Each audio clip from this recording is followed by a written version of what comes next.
Chapter 1355. Commandery Prince Chonghe looked up at the increasingly muddle-headed emperor and sighed. Your Majesty, do you really want to deal with His Royal Highness? No matter what, he is still your child. If he hadn't received Prince Yi's hint before leaving the palace, he wouldn't have known that His Majesty was going to kill his own son. I'm doing this for the country and the overall situation. Sichuan Emperor didn't expect the Commandery Prince to accuse him as soon as he entered the hall. His face darkened immediately. Commandery Prince Chonghe shook his head.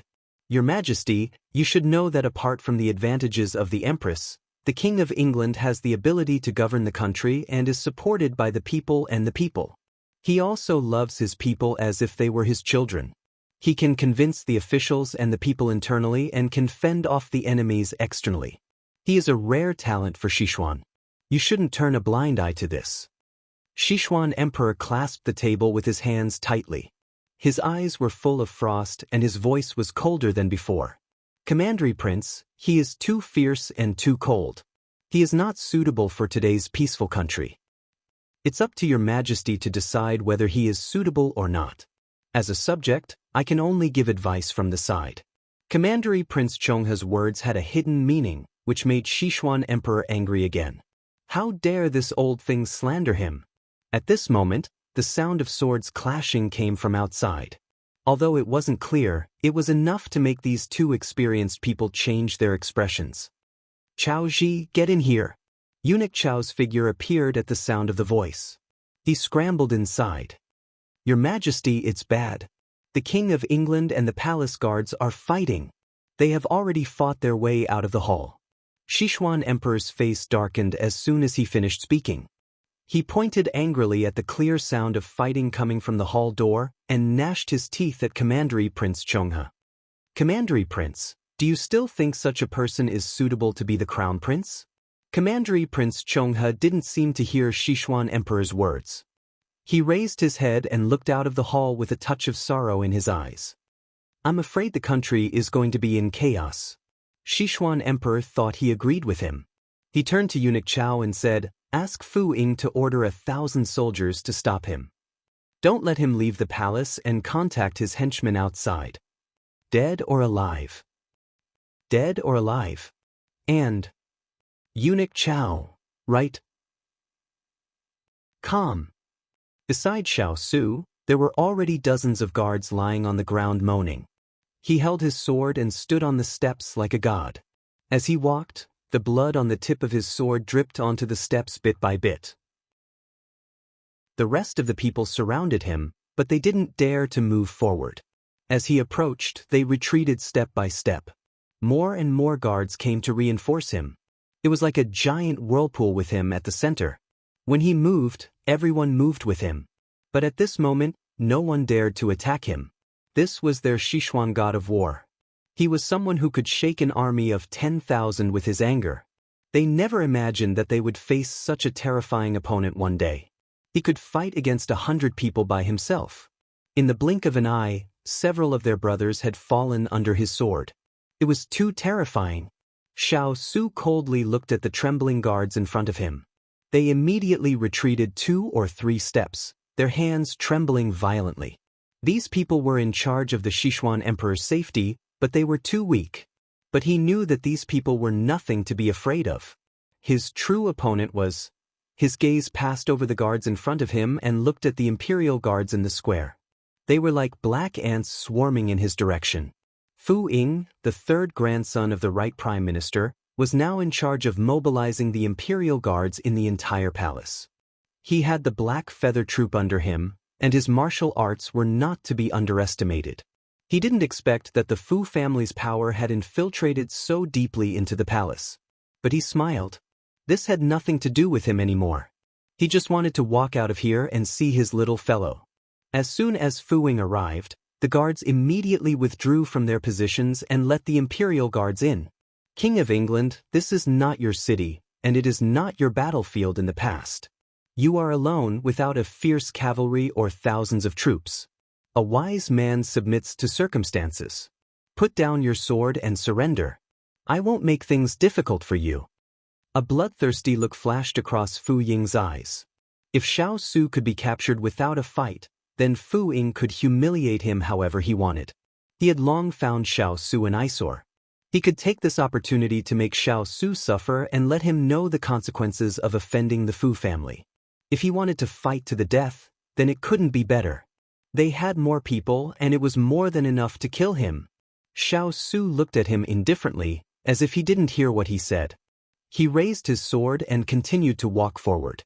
An ant didn't deserve to talk to him. Fu Ying had been pampered since he was young. He had always been proud and arrogant. Even when he entered the palace and took up this important position, it was smooth sailing. He had never been treated coldly. Now that he was ignored, how could he not be angry? His eyes were filled with murderous intent. I have already said good things first. You refused a toast only to be forced to drink a forfeit. Don't blame me for being impolite. Noisy. Xiao Su glanced at him coldly. If he continued to drag things out like this, he would have died a tragic death on the battlefield. Fu Ying felt Xiao Su's cold gaze and flew into a rage out of humiliation. Archers, get ready, shoot. The first row of Imperial Guards squatted down and drew their bows. Dozens of arrows whizzed towards Xiao Su. The sharp tips of the arrows flashed under the sun, eerie and terrifying. However, Xiao Su's expression didn't change from beginning to end. With a slight movement of his wrist, he flipped his sword and jumped up, waving his arm towards the arrows coming from all directions. He only had one sword in his hand, but looking at it, it was as if there were countless swords dancing in the air. Every arrow was blocked and the sword flashed, dazzling the eyes. Too fast, too fast. Someone couldn't help but murmur. It was the first time in their lives that they had seen such a fast sword. Fu Ying was also stunned by Xiao Su's superb martial arts. He had heard that when the sword was used to perfection, the naked eye wouldn't be able to see the sword. It was like seeing one's life and 10's life and 100's life and 100's of the sword. However, Xiao Su, who was about the same age as him, had such skills. As a proud son of the clan, Fu Ying was even more jealous. He didn't stop and ordered, "Don't stop. I want to see how long he can last." The other party was only one person while they had thousands of people. They would drag him down to death. He didn't believe that he could fly out. The arrows were endless, as if there was no end to them. Xiao Su frowned and moved even faster. He used the arrows to send them to the guards who were surrounding him. However, as soon as one group fell, another group took their place. Sure enough, there was no end to this. However, at this time, a small group of people wearing the Imperial Guard's uniform came from afar. The people surrounding them thought that they were reinforcements and immediately opened up a path. However, they didn't expect that these people would suddenly draw their swords and slash at their own people. Their actions were fast and ruthless, leaving no time for them to react. Chapter 1356. The change happened in a split second. Fu Ying did not expect that his own people would attack his own people. In other words, these people were not his people at all. These people helped Xiao Su get rid of the most troublesome archers, and then quickly approached Xiao Su. The attack weakened. Xiao Su looked at these people.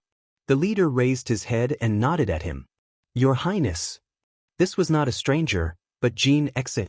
Xiao Su was surprised to see them here. Before he could ask, Jin Xian had already answered himself. Before Master entered the palace, he ordered Su Yi to bring the Howling Cavalry to find me. He told me to react if there was any movement. Xiao Su understood. The little fellow was afraid that he would be in danger and left a backup plan. "I have 50 Howling Cavalry. We will do our best to escort you out of the palace." Ever since his master was placed under house arrest in the Imperial Palace, he never went to court again. Because of his identity, he often interacted with the Imperial Guards, so he took the chance to bring Xiao Qi to the Imperial Palace before the Imperial Palace was under martial law. He kidnapped the Imperial Guards and disguised himself as them to sneak into the Imperial Palace. Because the timing was right, they were not stopped outside the palace gates. Jin Xian did not tell the people in front of him how much they suffered in the palace. Because there was no need to. "Okay, let's fight side by side." Xiao Su did not talk much. He waved his hand and got rid of another person. He knew how smart and sharp the little fellow was. Only someone who cared about him could heal his past scars and bring him back to life. Today, even if he had to wash the palace with blood, he would step out of here. Weapons clashed, blood dripped, and the blood spread. Blood dripped from his sleeves to the ground, but he did not care. His eyes were dyed red by the sun. The calmness in his eyes was gradually broken, and monstrous anger surged. Whoever stopped him from finding the little fellow, he would kill God and Buddha. 2 hours ago, Turin waited for his master to come out of the palace, and did not receive his signal. He knew that what his master was worried about finally happened. Something happened to him in the palace. "Sir, what should we do?" The subordinate beside him asked. Turin looked in the direction of the imperial palace and gritted his teeth. Act according to the plan. His master had entrusted the young princess to him, so he could not betray his master's trust. Yes. At this moment, they were already waiting outside the prison. As long as the order was given, they would immediately move out. "Who are you? This is not a place for you to stay. Hurry!" Before he could finish his sentence, Turin had already killed the guard at the door. The rest of the people saw that something was wrong and immediately wanted to call for help, but they could not speak. Turin led his men over the guards' corpses and quickly entered the prison. "They're at the lowest level. We have to be fast." He had to find the little princess before the soldiers arrived. Water Spirit said that there's an iron door in front of us, and there's one on every floor below. Wood Spirit, I'll send someone to escort you to unlock the door. After Turin's words, Wood Spirit did not say anything and walked towards the first iron door under the protection of the others. He glanced at the keyhole and immediately reached into the bag he carried with him. After taking out something, he immediately fumbled around the keyhole for a moment. Soon, the first iron door opened. Wood Spirit turned around and nodded at Turin, who was doing his best to kill the enemies. Then he continued to walk forward. This prison only held serious criminals. There was an iron door on every floor. Usually, the keys were in the hands of the officials in charge of guarding the prison. They did not have much time to look for the keys, nor did they need to. The prison's lock could trap other people, but it could not trap Wood Spirit, who was known as a skilled craftsman. More and more guards came after hearing the news, but one iron door after another was opened in Wood Spirit's hands. Xiao Lai's expression did not change. If one came, he would kill one. If two came, he would kill two. In the prison, Chu Qingyan was lying on her side, quietly waiting for the arrival of night. However, she heard a faint sound coming from above. Her ears twitched and she immediately sat up. What happened? Logically speaking, the prison was the quietest place. It should not be so noisy. Because the soundproofing of the prison was very good, if one could hear a little sound, one could guess how big the commotion was above. However, not only did the sound not stop, it became louder and louder, and it seemed to be coming in her direction. She immediately became vigilant. Previously, Chu Qingyan's ears were good and heard the sound first. Now, the sound was getting louder and louder. Those who guarded her also heard it and stood up in fear. The head of the palace immediately summoned the guard. What happened? Why is it so noisy above?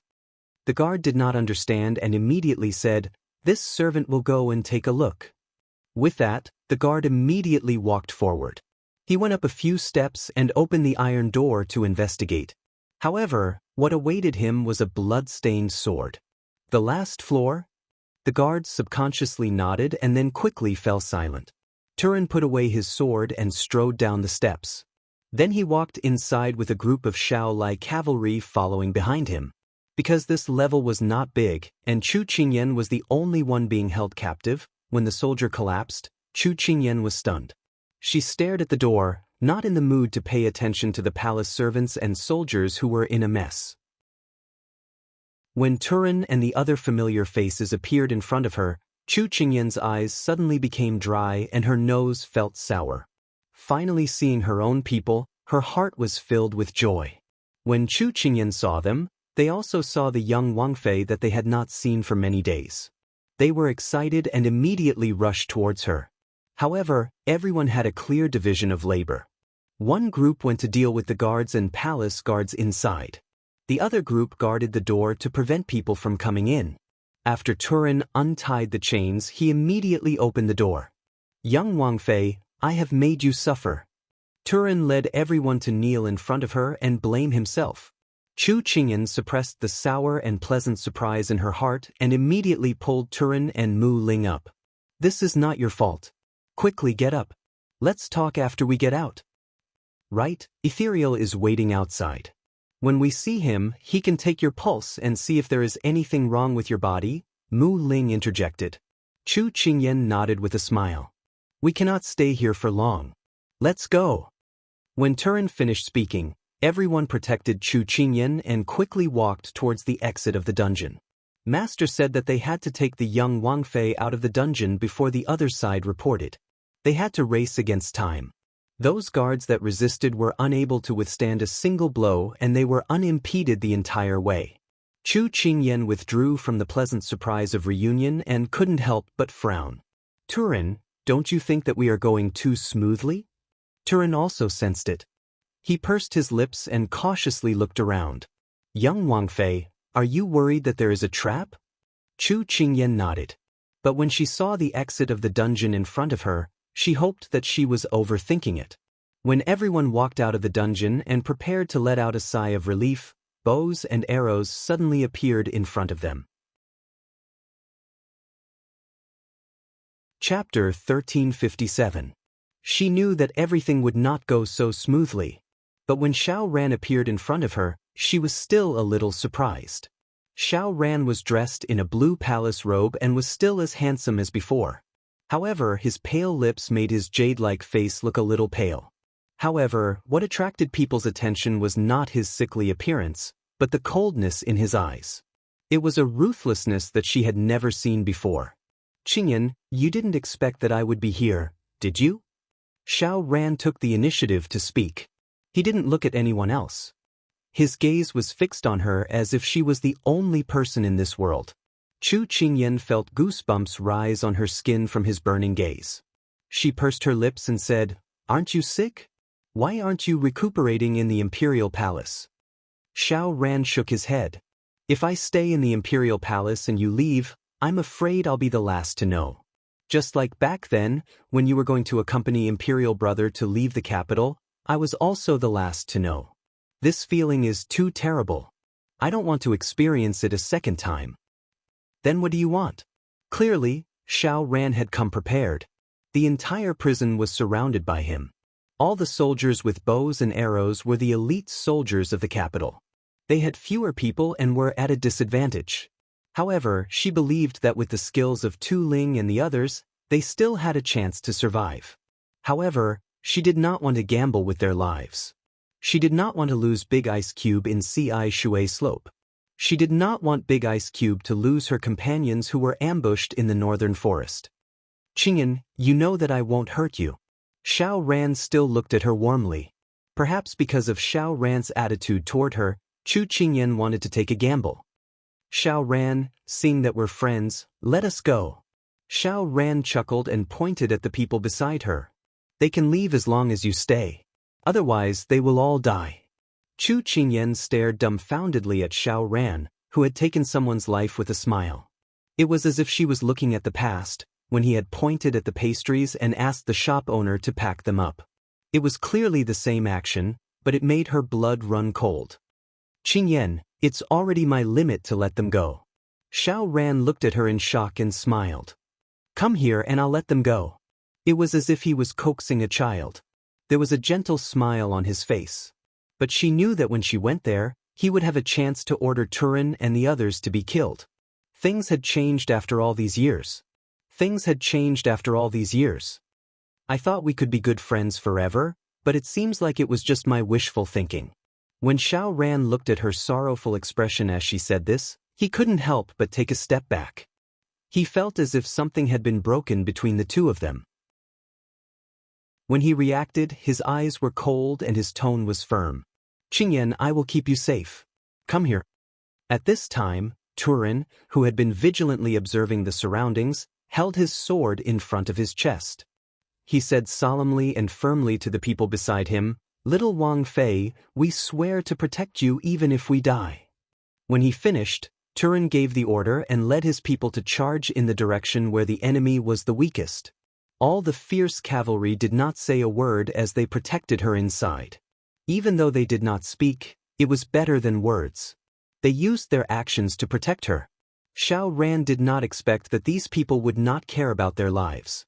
But when he thought about it, how could the people who followed eldest brother be ordinary? But even if the fierce cavalry could fight 100 people, he did not believe that they could gain an advantage when there was a great disparity in manpower. The battle was fierce. The dry ground was covered in dust. In the blink of an eye, the ground was covered in blood. On Turin's side, 4 or 5 people had fallen, but the other side had lost at least 100 people.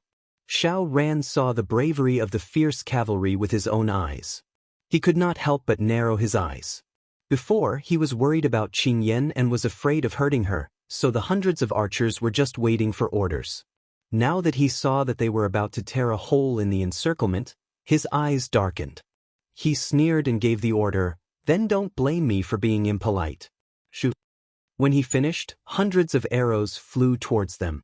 The fierce cavalry had to fight the soldiers in front of them as well as deal with the endless rain of arrows. Even though they were all elites, each of them capable of fighting against a general, they were powerless at this moment. Soon, people on the outermost layer fell. But before they fell, they did not forget to use all their strength to push their little princess to a safe place. Even if they were shot into hedgehogs, they had to block in front of her until they closed their eyes. This was the person that their master valued. This was the little princess that they respected the most. Even if they had to use their last bit of strength, they had to protect her. Protect her. Chu Qingyan's eyes were bloodshot as she watched. She wished that she was the one who would take the brunt of those knives and arrows for them. She had never hated herself as much as she did now. She was useless and useless. Chu Qingyan closed her eyes.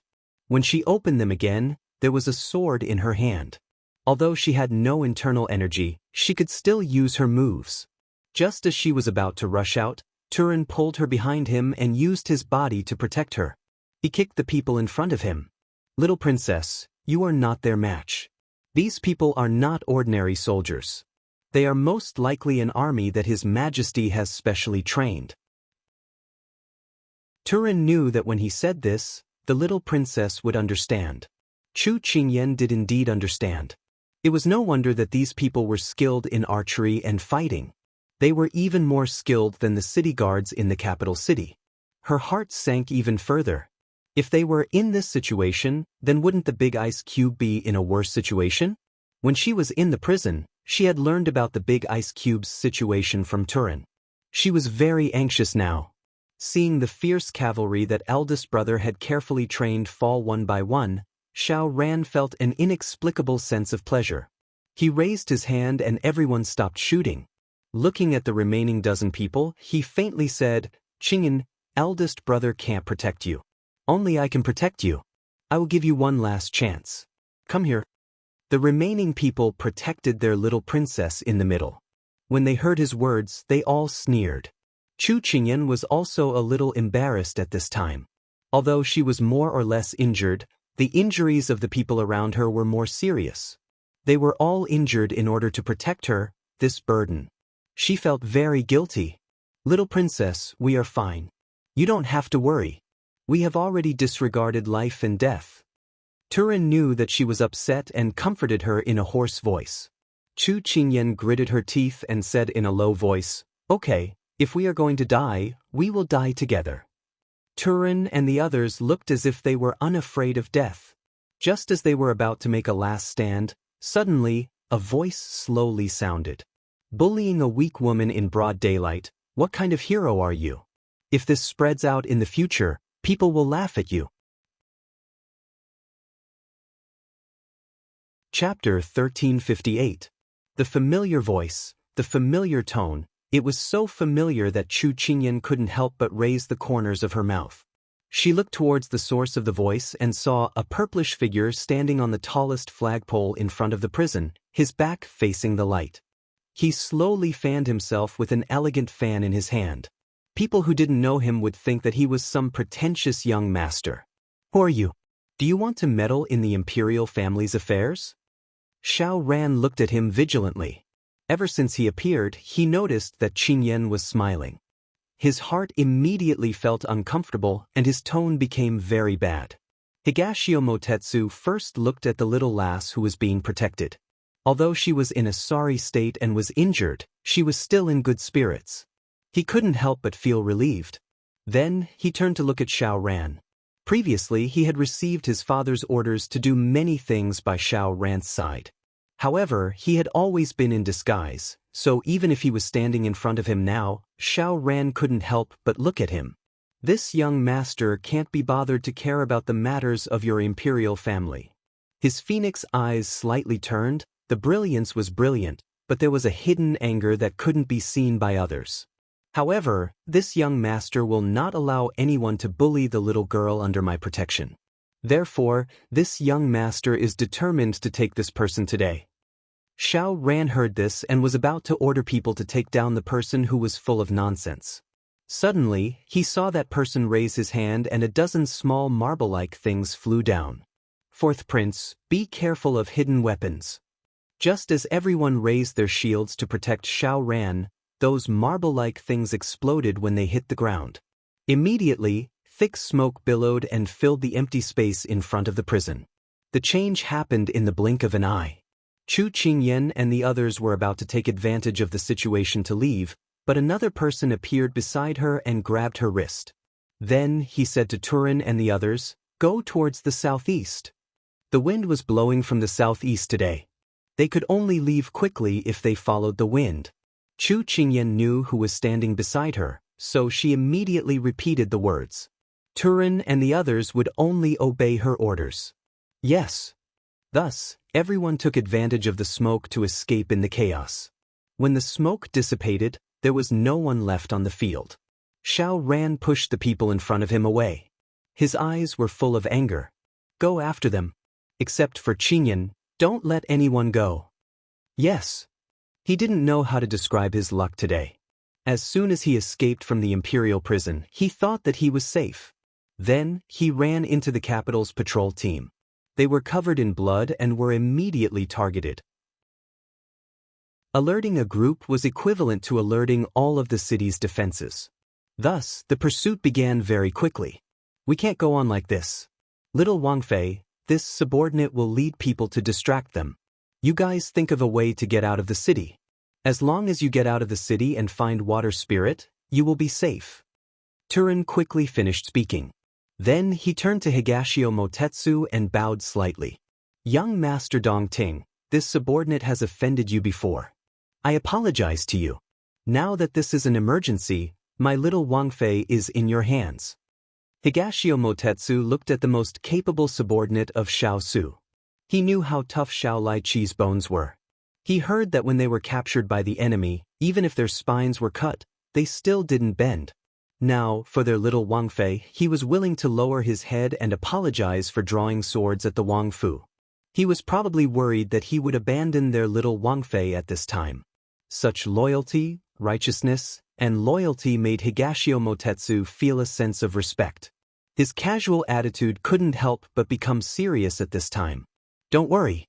As long as I'm here, I will protect her. Many thanks, young Master Dongting. Chu Qingyan stood at the side. Before she could speak, the two had already decided on their own. She couldn't help but want to speak. Higashio Motetsu looked over. People who don't have internal power shouldn't speak. She couldn't help but narrow her eyes and want to get angry.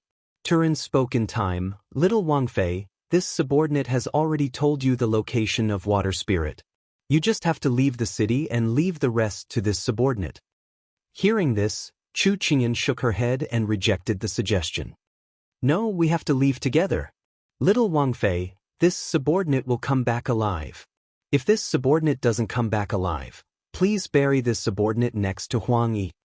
This time, Turin didn't obey her orders. Ignoring her objections, he knelt down to salute her. Little Wang Fei, take care. Then he led his people and jumped in the opposite direction. Chu Qingyan didn't have time to reach out and stop them. She could only watch as they flew towards the soldiers searching the streets. Her tears had soaked her clothes. I'm sorry for them. She covered her face and sobbed. Higashio Motetsu reached out to stroke her head. Don't disappoint their expectations. Let's go.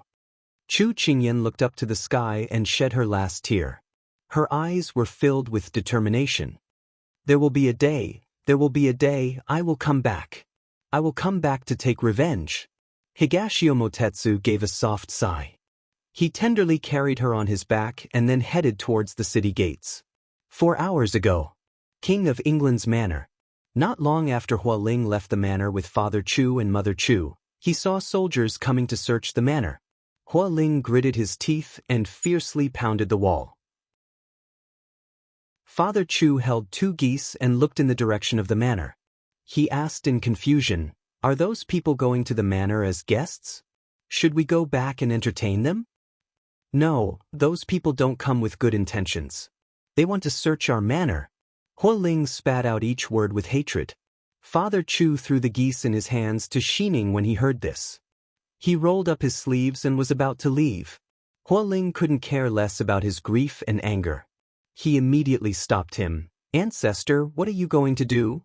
The streets were probably filled with people trying to catch them right now. Father Chu angrily waved his fists and struggled to run over. "They're destroying my home. I have to protect my home. Otherwise, son-in-law and Kai won't have a home when they come back." Once these words were said, everyone's eyes turned red. Hualing hugged Father Chu's waist and said in a hoarse voice, "Old man, we can't do that now. We have to live well.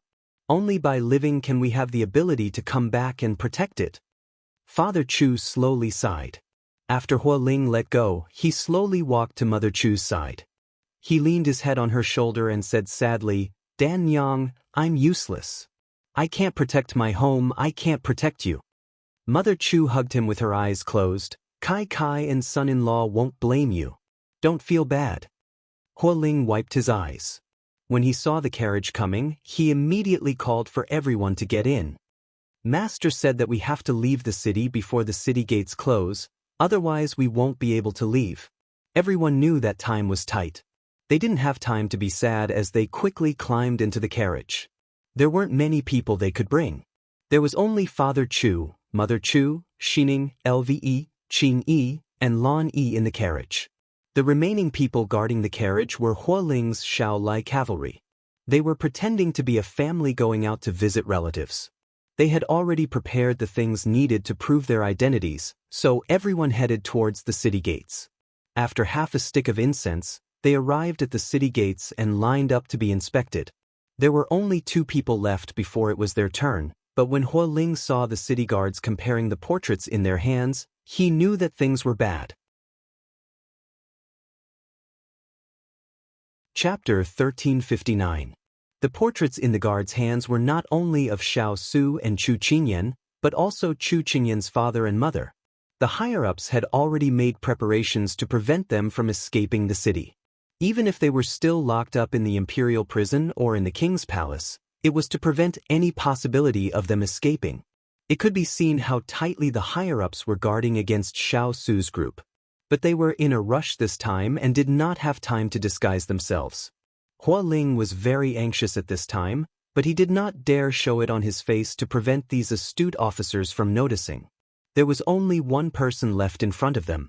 Even if Hualing wanted to turn around and leave, it was already too late because those guards had already turned their eyes to them. It was their turn. One of the officers asked in a practiced manner, "Identity, what are you doing? Why are you leaving the city?" "We are the Liu family from the western part of the city. We are preparing to visit relatives, so we asked the officers to make it convenient." Hualing walked forward with a smile and handed over the things in his hands. There was even some silver under them. That officer took the paper to prove his identity and returned the silver. "We are here for official business, we won't accept it." Hualing's heart skipped a beat. They didn't even want to accept the money. It seemed like the inspection was very tight, even his back was drenched in sweat. "There is no problem with your identity, but you must have your people lift the curtain so we can see the people inside," the officer said in a formal manner. Hualing immediately bowed and cupped his hands. "My family has smallpox and it is contagious. I ask the officers for forgiveness." Hearing smallpox, the officer's foot paused and he hesitated. When Hualing saw this, he thought he could escape this calamity. Just as he was about to say something, the officer remembered the higher-up's orders. He took the portraits and shook his head. Even if they are sick, we still have to do official business. Lift the curtain. Hualing did not think that this person would be so stubborn. His hand could not help touching his waist. Perhaps he could only give it a try. It was at this time that a white hand lifted the curtain and a jade tablet was thrown out. Give this to your leader. Tell him that my master is going out for some business and ask him not to make things difficult for him. The official looked at the thing that was thrown into his arms in confusion, but when he touched the words on it, he couldn't help but jump in fright. He immediately turned his head to look for their leader. Hualing's hand that was about to pull out his weapon suddenly stopped. Although he didn't know what was going on, this wasn't the time to act rashly. He immediately gestured for his people to not move. Soon, the officer came back. He bowed and placed the jade token back into the carriage. Then, he let them go without saying anything. Although he was very surprised, Hualing did not say anything. He immediately led his people out of the city, afraid that these people would go back on their words. The carriage continued to run for the time it took for an incense stick to burn. After his subordinates reported that there were no pursuers, Hualing ordered the carriage to stop. He then lifted the curtain and pointed his sword at Lan Yi, who was quietly sitting in the carriage. With a cold and solemn expression, he asked, "Who are you?" Lan Yi did not turn around. Chu Machen's father was puzzled. "White impermanence, what are you doing? Don't be rude to a little girl. Be careful that you won't be able to find a wife in the future." At such a serious time, Chu Machen's father's words made Hualing very helpless. However, he was also afraid of scaring the little princess consort's parents. He couldn't help but explain in a low voice, "Her actions just now were very suspicious. She might be a spy in our Fu." Chu Machen's father finally stopped talking after being comforted by Chu Machen's mother. He just kept looking at the two people. Lan Yi usually did not reveal herself. She was only in charge of the master's brush, ink, paper, and inkstone, as well as taking care of the documents. She was aloof from worldly affairs. Hualing didn't expect her to reveal herself today. It made his heart jump to his throat. Sure enough, the little princess consort was right. You can't judge a book by its cover. There were already 3 examples, Hong Yi, Qing Yi, and Huang Yi. Each of them was not easy to deal with. Hualing did not dare to lower his guard. He held his sword tightly and looked back at the gentle and quiet Lan Yi. "What is your purpose? Tell me the truth." "I am Prince Yi's person. I received an order yesterday that I can help His Royal Highness at a critical moment." Since her identity was already exposed, Lan Yi didn't hide it and directly confessed. Hualing was stunned. Since when was Prince Yi so kind as to help them? He used to be the one who liked to go against the master the most. Before Hualing could speak, Lan Yi continued, "I don't know what the reason is, but Prince Yi said that I can mobilize his subordinates to protect old Master Chu and old Madam Chu." Just then, someone came to report, "Master, there are pursuers behind us." Hualing narrowed his eyes. Just as he was thinking about what to do, Lan Yi leaned against the tip of his sword. "If you don't believe me, you can kill me now and leave with your men. I won't drag you into this." The tip of the sword had already drawn a line of blood on her neck. Hualing frowned. Chu Machen's father, who had been watching the two, raised his hand and slapped his sword away. He said angrily, "I believe that she didn't lie to us. She even saved us just now. White impermanence, you can't hurt the little girl." As soon as Chu Machen's father finished speaking, Qing Yi and Lve both whispered in agreement. Lan Yi looked at Chu Machen's father and the others who were protecting her. A layer of moisture appeared in her eyes, but she quickly covered it up. Hualing could only put away his sword. He ignored Chu Machen's father who was glaring at him. He looked past the young princess consort's confidant, Xining, and looked at Lan Yi and the others. "If I find out that you're playing tricks, don't blame me for making a move." After speaking, he told Xining, "I'll leave the 2 masters to you." Xining nodded solemnly. Hualing took one last look at Lan Yi. He then lowered the carriage curtain and ordered everyone to move forward. In a remote residence, Xiao was still sitting under the grape trellis. His body was very weak. He could only take a short nap before continuing to flip through the letters on the table. Lin Jiangdong came from afar. When he saw Lord moving the table and chair here, he sighed heavily in his heart and stood in front of him. Have you sent them away? Xiao Ho didn't even raise his head as he spoke. Lin Jiangdong nodded. This time, we were the ones who replaced the city guard. Lan Yi handed over the token, so they let them go. Do it cleanly. Don't let the higher-ups find out that it was us who did it, Xiao Ho said calmly. I've already instructed them. No one will find out that it was us. Then, Xiao Su left the palace? There's no news at all.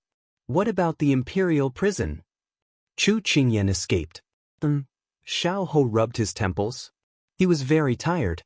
Lin Jiangdong couldn't stand it anymore. His eyes were red as he said, Lord, you haven't eaten for many days. You haven't gotten your revenge yet. You can't ruin your body like this. Xiao Ho smiled faintly. My revenge has been reported. Didn't you see? Sichuan is going to be in chaos. But, at this time, a gust of wind blew into the courtyard. The books on the table were all blown over. Lin Jiangdong didn't have time to speak. He quickly pressed down on the letters on the table, worried that they would be blown away. A book not far from Xiao Ho's hand was blown open, revealing a letter inside. Shameless dear open. Xiao Ho saw the words in the corner of his eyes. The letter in his hand fell to the ground with a bang. Chapter 1360.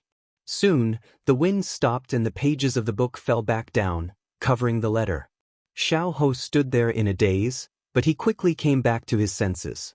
Ignoring the fact that his subordinates were still beside him, he grabbed the book and took the letter. Her handwriting was not graceful like a noble lady's, but more like an unruly wild cursive. In the past, her handwriting had been criticized by him a few times, but she had restrained herself and her handwriting was barely acceptable. He stroked the familiar handwriting and his eyes suddenly became sour. His fingers trembled as he opened the envelope and took out the letter inside. At the beginning, it was a mischievous address that made him feel helpless and nostalgic. You're so stingy and shameless. By the time you see this letter, I might already be gone. Don't blame me for not saying goodbye to you.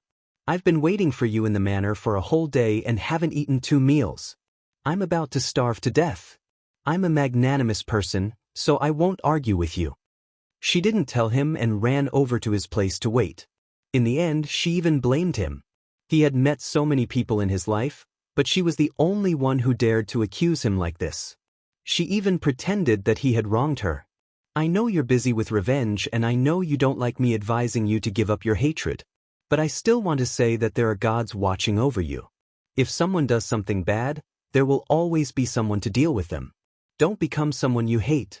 A person can't lose their heart. I just want you to be well. That's right, I'm only thinking about revenge and I'm about to lose my heart. Don't leave, stay and advise me. The housekeeper said that you always don't eat on time and don't eat enough. You suffered so much when you were young and now that you've finally become the Lord, you should eat to make up for what you've suffered in the past. People say that too much wisdom is bound to get hurt. You're too smart, so don't keep thinking about those tricks that torment people.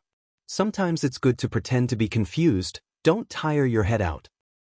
He didn't become the Lord for no reason. This little rascal, why did her words of advice sound so troublesome? He really wanted to grab her and spank her a few times. But just as this thought came to his mind, he remembered that she was no longer here. In order to protect him, she broke free from his grasp and fell off the cliff. From then on, they were separated by life and death. Xiao Ho covered his eyes with his hand. After a while, he removed his hand and continued reading. Shameless, you are a good person. No matter how many bad things you have done for revenge, to me, you are a good person. A good person will have a peaceful life. I know you're nice to me, and I'm very grateful for your protection along the way. However, we're from 2 different worlds after all. You have your great ambitions, and I only have a peaceful life. If fate allows us to meet again, let's just pretend that we don't know each other and forget about each other. If you really know that I'm good to you, then don't let go of my hand so easily. I don't have any great ambitions.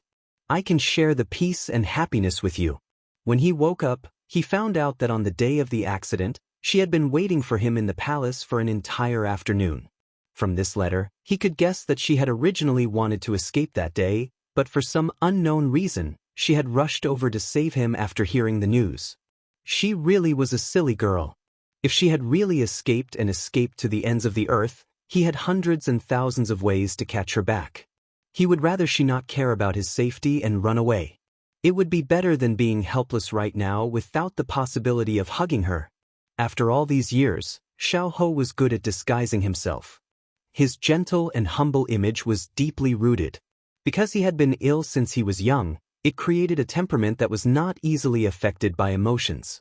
Lin Jiangdong had followed him for all these years, so he thought that this was a master who did not experience great emotions. But after seeing Pang Zhijing fall off the cliff and the change in his master after finding her body, he found it hard to associate this master with his past master. He had personally seen his master's grief, as if he would die with Pang Zhijing in the next moment. Now, just because of a letter, this master's emotions had once again fluctuated. Lin Jiangdong could not help but admit that that woman had really left an indelible mark in his master's heart. Lin Jiangdong thought of the reaction of the servants these days and could not help but bite the bullet. Lord, no matter how sad your heart is, you have to take care of your body. You still have a long way to go, so you must not torture your body. The rest of the letter was a long-winded nagging for him to live a good life. It was very consistent with her usual chattering personality. In the past, he had often told her to be quiet, but she would speak with conviction. Zhijing, I don't want to be quiet like a block of wood. He was often helpless because of her words, but now that he wanted to hear another sentence, it was impossible. Have someone bring the medicine over. Hearing Lord take the initiative to speak, Lin Jiangdong thought that he had persuaded him. After agreeing, he immediately turned around to instruct the servants. Little did he know that it was because of the contents of the letter. You have to live well and live to 100 years old. Who knows, maybe in the future, I'll come and see how old you are and laugh at you for a long time. He knew that she would not be able to wait for him, but he did not want to disappoint her. Okay, I will live well. After I get my revenge, I will come to accompany you. At this time, the capital was in chaos. Chu Qingyan did not know the situation inside at this time. She and Higashio Motetsu had successfully left the city and were quickly rushing to the agreed place. Dongting, this time you came out to save me, you hid it from the Moon Palace, right? In her delicate voice, there was a certain tone. Higashio Motetsu smiled helplessly. This little girl already knew and still asked. She must feel guilty and felt that she had implicated him. Don't worry, no one will know that I came out. Right now they are busy dealing with your highness, so they have no time to pay attention to me. He said self-deprecatingly. How do they plan to deal with my highness? Chu Qingyan could not help but feel nervous. When they first came to the capital, in order to not let Sichuan Emperor be on guard, Big Ice Cube did not bring many people with him. Now Sichuan Emperor wanted to deal with him, and Consort Yu also wanted to deal with him. With so many people, how could he deal with so many? Hearing that she was so concerned about Xiao Su, Higashio Motetsu felt envious. I don't know. Father did not let me participate.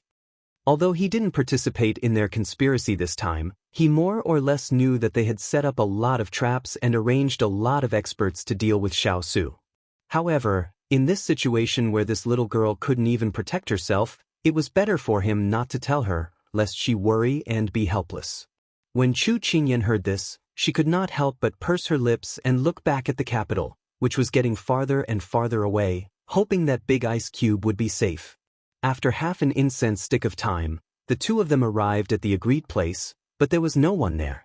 Higashio Motetsu put down the person and looked around. Finally, he came back with a serious expression. I checked the surroundings. There are traces of a fight. I'm afraid that there was a scuffle here before this. However, I did not find any corpses. They have probably all been disposed of. Chapter 1361. As soon as Higashio Motetsu finished speaking, Chu Qingyan's body couldn't help but sway. Her expression was blank, and her mood fell to the bottom. In order for her to safely leave the city, Turin risked his life to lure away the pursuers, and Ethereal was separated from them. Now Water Spirit and the others' lives were unknown, all because of her. 3 of Big Ice Cube's trusted subordinates were missing. Her heart was filled with incomparable grief. She had implicated them. If it weren't for her, they would have stayed by Big Ice Cube's side and lessened the danger. What did she do to deserve them to risk their lives for her? Higashio Motetsu, who was standing at the side, saw her face full of self-blame and felt pity for her. He sighed softly, "Don't be sad. Maybe they were the ones who won just now. Don't think of the worst."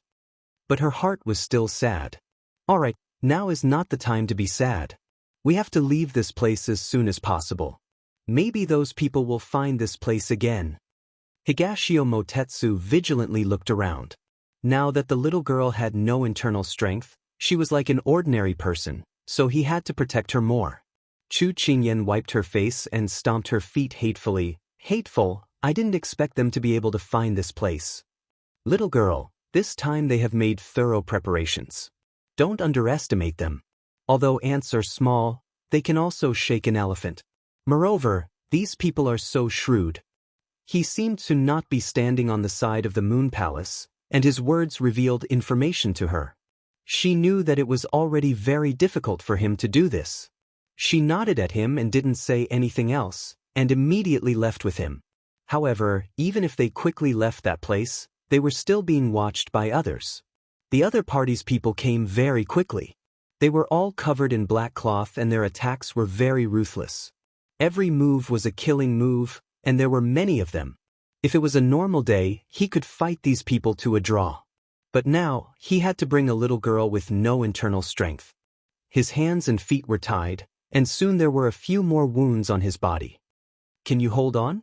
Chu Qingyan looked at his face that was rapidly losing color, and her face was filled with worry. Higashio Motetsu supported himself with one hand holding the sword, and the other protecting her. His expression was cold, and he no longer looked like a sloppy young master. His body was now in a very bad condition. The injuries he suffered just now were nothing, but his old injuries had relapsed because of the fight. But he didn't want the little girl to worry, and calmly shook his head. "I'm fine, SSSS people," and was already exhausted. She couldn't help but ask, he was already exhausted. "These people's she, this was he? Then of Motetsu was to her till. "I won't abandon you. Moreover, these people aren't mice." He coughed, swallowing the blood in his throat. Then he smiled at her. Chu Qingyan's eyes reddened. "Are we going to die here?" Higashio Motetsu chuckled. "To be able to die with such a beautiful little girl, Higashio Motetsu, won't have lived in vain. What time is it now? You're still not serious." Chu Qingyan couldn't help but roll her eyes at him. But it was because of his joke that she relaxed a little. "Don't worry, we won't die so easily." Saying that, he quickly stuffed a pill into her mouth. "This is the antidote." Then, seizing the opportunity, he waved his long sleeves and threw a few marble-sized beads at the men in black. When those beads exploded, it immediately released a pungent smell. Smoke also curled up. Higashio Motetsu took the opportunity to grab her arm and lift her up. "Let's go." 2 hours later, Higashio Motetsu brought her to a secluded cave in the mountains to hide. "Those people have been poisoned by my smoke and won't live for long. But it's hard to guarantee that their companions won't follow their tracks and chase after us. So, we'll hide here first and lie low for a while." After Higashio Motetsu said this, he fell to the ground. Chu Qingyan was so scared that she immediately went forward to support him. She found a flat place for him to lean against the mountain wall. At this moment, his lips were pale and his forehead was covered in cold sweat. His entire body was like an ice cube, without any warmth. "Dongting, how are you? Don't scare me." Seeing her panicking and looking at him with teary eyes, he felt his heart being squeezed painfully. He wanted to raise his hand to pat her head, but his body was weak. He couldn't help but laugh at himself. "I received a slap from father before and it hasn't fully recovered. Now it's relapsed. No wonder he had lost so much weight during this period of time. She thought that he was overworked, but she didn't know that it was because of this. She immediately asked, "Then do you have medicine on you?" Higashio Motetsu shook his head. "This is the first time father hit me. I'm not feeling good, so I'm not in the mood to treat him. My injuries are getting worse." Her eyes reddened and she scolded, "Why don't you cherish yourself? If your body is damaged, isn't it your own fault?"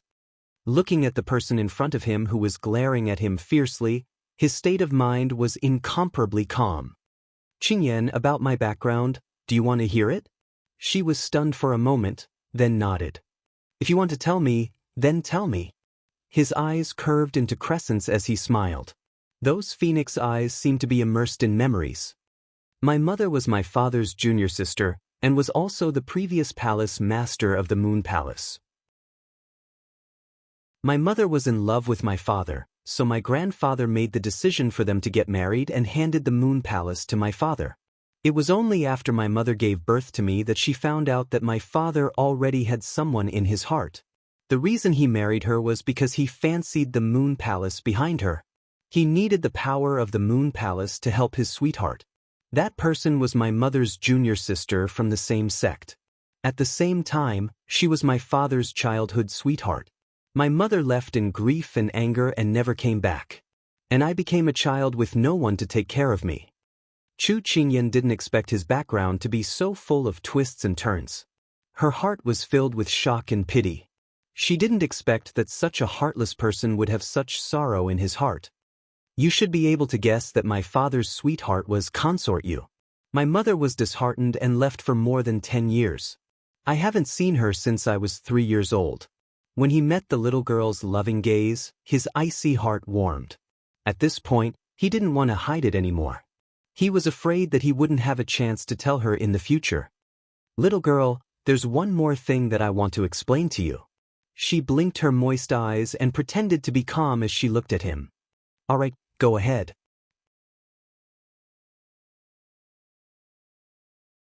Chapter 1362. Higashio Motetsu looked at the little girl in front of him, who was pretending to be calm despite her red eyes. Although she was only 15 years old, she was beautiful and moving. At this time, her clear eyes were more moving than the mountains and lakes. He didn't take the pain to heart. He smiled slightly and looked at her with a bit more gentleness in his eyes. "Little girl, I originally didn't want to participate in this palace fight. You know that I hate being bound and forced to bow and scrape to others. Teasing others is fine, but if I spend all my time scheming against others, I find it tiring. If my father didn't know my mother's whereabouts and used this as a condition in exchange for me staying in the Moon Palace to help him, I wouldn't have gone against you for no reason. Your father actually used this to threaten you. Isn't he your father?" Chu Qingyan suddenly closed her mouth because she thought of her family's big ice cube. The Sichuan emperor was like a tiger that ate its own children, so it wasn't strange. But she didn't think that the Sichuan emperor was strange enough in this world, and that Dong Ting also had a father who didn't care about his own son. The Sichuan emperor was helping his other son, but Dong Ting Fan was helping someone else's son. The pain in Dong Ting's heart was probably no less than the big ice cubes. It turned out that her eyelids were too shallow. There were actually so many people in this world. She didn't deserve to be a father. "Dong Ting, I didn't think that your background was like this." Chu Qingyan lamented for him, but then she thought of something and hurriedly said, "Now that you're openly disobeying your father's orders, will he not tell you where your mother is?" Higashio Motetsu lowered his eyes and the corners of his mouth twitched. "Even if I comply with his request, he won't be satisfied. He uses this as a condition again and again. I'm afraid that even if I do my best, he won't tell me." Some people were like this. They were insatiably greedy and thought that they could threaten him for the rest of his life by grasping his weakness. "Why didn't you tell me before?" She had misunderstood him before and lost her temper at him. "Little girl, it's enough to make things difficult for me. I don't want to make things difficult for you because this has nothing to do with you in the first place." He already knew that this would be the result of him saying it out loud. She was a very soft-hearted girl. Seeing him so lonely and covered in scars, Chu Qingyan didn't feel good. she sighed softly. In the end, I'm the one who dragged you down. He raised his head, his eyes flashing, and his usual playful smile. If you really feel guilty, you can repay me with your body. This young master won't despise you for being ugly. She to beat him, but seeing how weak he was now. She could only beat him. Of her to beat him. But hearings of him was so weak now. Fine. Old. Do talk nonsense talk. Be careful or I'll beat you until you're looking for your teeth on the ground. He shook his head at her and said with a regretful tone, right now, I really pity the King of England for having to deal with a tigress like you. After saying that, the sound of grinding teeth could be heard. Don't sing. Good Qingyan. Good girl. Spare me. His handsome face had already been twisted out of shape by her. Although he begged for mercy, his heart was relieved. He didn't want to evoke too much sadness from her because of his own matters. He was still used to this kind of heartless little girl. Knowing that he was seriously injured, she didn't hit him too hard. After the fight, she saw some color return to his face. She was relieved. They were in a dangerous situation. They didn't have any medicine. There were pursuers eyeing them covetously. She didn't have any internal strength. She also didn't have anything on her. His old injuries had relapsed. It could be said that they were in a hopeless situation. She had lived 2 lives, but she had never been so anxious. Dong Ting, let me take a look at your injuries first. As she spoke, she recalled that when she was in Lian City, she had followed Yen Luo for a period of time. She more or less knew some medicinal herbs. She thought that she could go out and look for some medicinal herbs to heal his injuries later. When she was about to reach out her hand, she met a pair of good-looking eyes that seemed to be smiling. I say, if your husband knew that you were alone in a room with a man and a woman, who knows how jealous he would be? Chu Qingyan rolled her eyes. Look at the situation now. Can't you be a little more serious? Girl, you don't understand romance at all. He shrugged, but it affected his injuries. He grimaced in pain. Chu Qingyan laughed at him. Serves him right. But when she put her hand on his shoulder and was about to check his injuries, a cold hand held her hand and stopped her. She frowned and looked at him in confusion. She heard him say, "Don't worry. While I'm still alive, I have something to give you. Can you stop cursing yourself?" Hearing his discouraging words, Chu Qingyan couldn't help but feel angry. But soon she realized that something was wrong. Why can't I move? What did you do? Her whole body stiffened and she couldn't move at all. Higashio Motetsu withdrew his hand from her acupuncture point and coughed violently. Then, under her worried and bewildered gaze, he slowly curved his lips. Close your eyes and don't speak. She knew that he wouldn't hurt her, but she didn't know what he wanted to do. She was afraid that he would do something stupid. Dong Ting, don't mess around. If you dare to leave me. Before she could finish speaking, she stopped breathing. Only then did she know that he had even hit her mute acupuncture point. She panicked and kept looking at him, hinting that he should open her acupuncture point. However, he didn't look at her eyes. Instead, he walked to her back. She was anxious and worried. She had a bad feeling in her heart. Although his speech and behavior today were the same as usual, she felt that something was wrong. The way he looked at her had a bit of hesitation and reluctance. Her heart couldn't help but hurt. This bastard, what was he thinking? At this time, Higashio Motetsu, who was sitting behind her, wiped the blood from the corner of his mouth. He was glad that he moved quickly and didn't let her notice. In front of him, a head of black hair spread over her round shoulders. She was beautiful beyond compare. He didn't know if it was because she had suffered in the past 2 days, but she was much thinner than before. It made people feel pity for her. Looking at her for a while, he knew that she must be cursing him in her heart.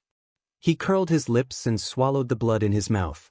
Then he reached out his hands and pressed his palms against her back.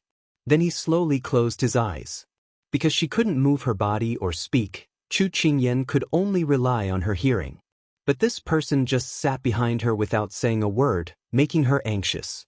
But very quickly she felt his hand on her back. A warm current flowed from his hand into her body.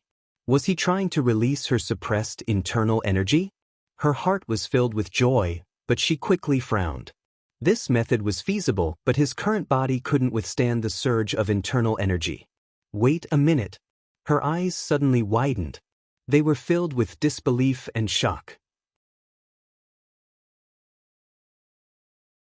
Chapter 1363.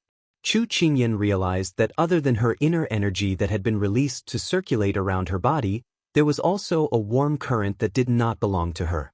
Furthermore, this warm current was increasing in number, and the two warm currents were chasing each other in her meridians. Very quickly, they merged into one. The tiredness in her body was swept away and her spirit was instantly clear.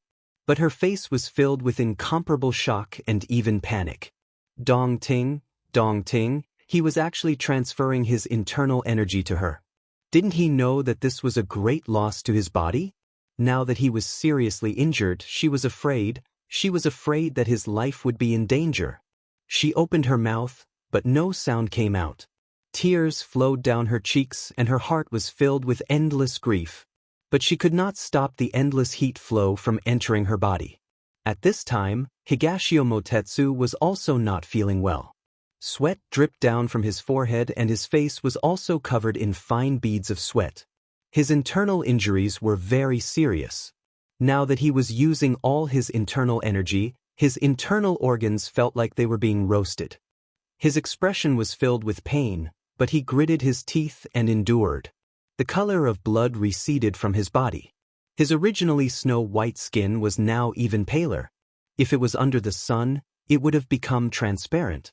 His internal energy was constantly being drawn out of his body, as if his meridians were being cleansed. This kind of pain was not something that everyone could endure. However, as his internal energy flowed out, his expression became calmer because he was already numb to the pain. He looked at the person in front of him and his eyes gradually filled with gentleness. "Little girl, this is all that I can do for you. Just treat it as making up for my previous frivolity." He slowly closed his eyes and his hands slightly exerted force, increasing the speed of his internal energy. Originally, he thought that even if he was standing opposite of Xiao Su, he would still have the ability to protect her from harm. But he had overestimated his own ability and underestimated the ambitions of those people in the capital. They would not even let her off. If he had not been immersed in the sadness of being injured by his father, the people below would not have neglected to pay attention to her.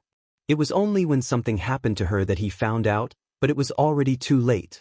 Because of the sudden addition of nearly 20 years' worth of power in her body, absorbing and transforming it into her own internal energy not only required time, but also a strong spiritual power.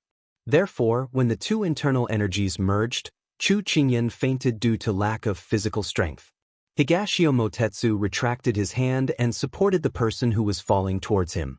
Then, he let her lean into his embrace and placed one hand on her wrist. He could feel that her internal force had been released and her skills had improved. He could not help but smile. However, at this time, he coughed violently. Just as he caught his breath, he spat out a mouthful of black blood. His body swayed. Fortunately, he leaned against the wall and did not fall down in a sorry state. He casually used his sleeve to wipe off the bloodstains at the corner of his mouth, not caring at all. If Chu Qingyan was still awake, she would definitely be surprised that a person who usually paid so much attention to her appearance would have such a day. He leaned against the wall and closed his eyes to rest for a while before opening them to look at the person in his arms. Her facial features were exquisite and beautiful. Even if she was barefaced, she was still more noble than those noble ladies who were meticulously dressed up. It was just that normally her brows were always filled with smiles, but now her brows were slightly wrinkled and filled with worry. He raised his hand to smooth out her wrinkled brows and his eyes were filled with gentleness. "Little girl, I'm afraid that I can't accompany you anymore. How I wish that I had enough time to see you bloom, to see you happy, to see you filled with children and grandchildren, but I don't have much time left." He gave a gentle smile. "To think that I, Higashio Motetsu, have traveled far and wide, passing through thousands of flowers. I can see through other people's hearts, but I can't see through my own feelings. Little girl, it's only today that I know that I don't have any brotherly feelings for you. He gently stroked the black hair of the person in his arms. His phoenix eyes were filled with affection, so gentle that it seemed like they would turn into a pool of water.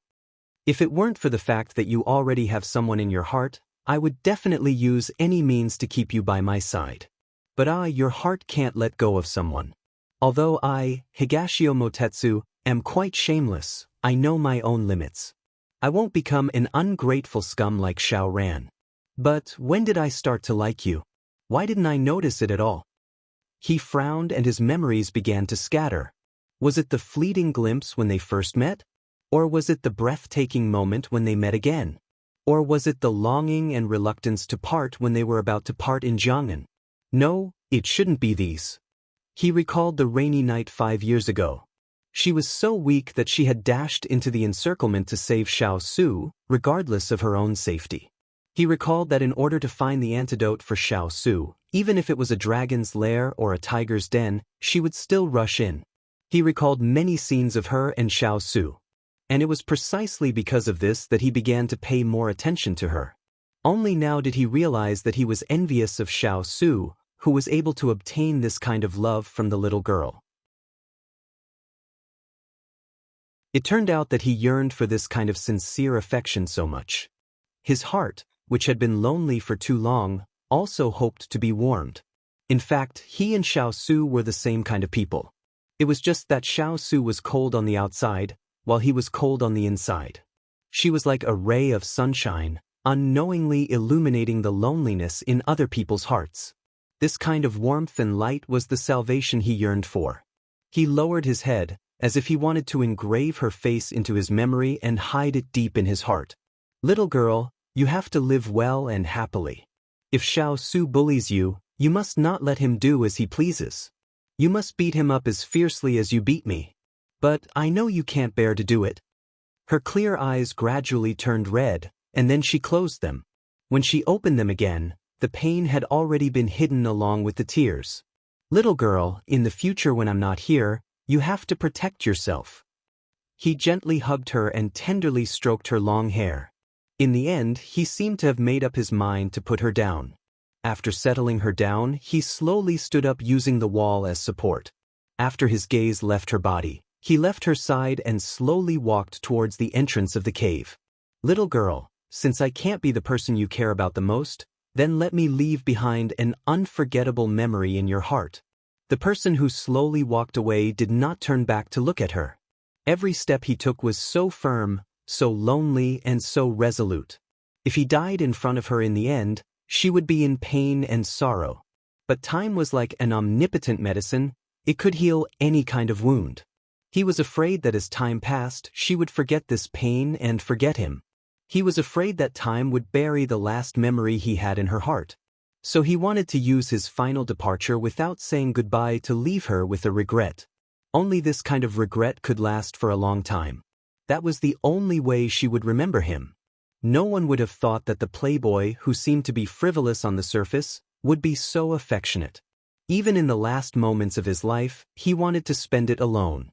It was just to leave the impression he had in her heart that he was always so carefree, and not the current sorry state he was in right now.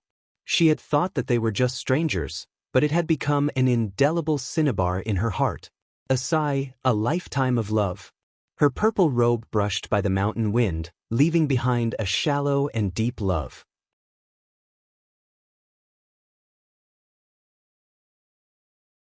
Chapter 1364.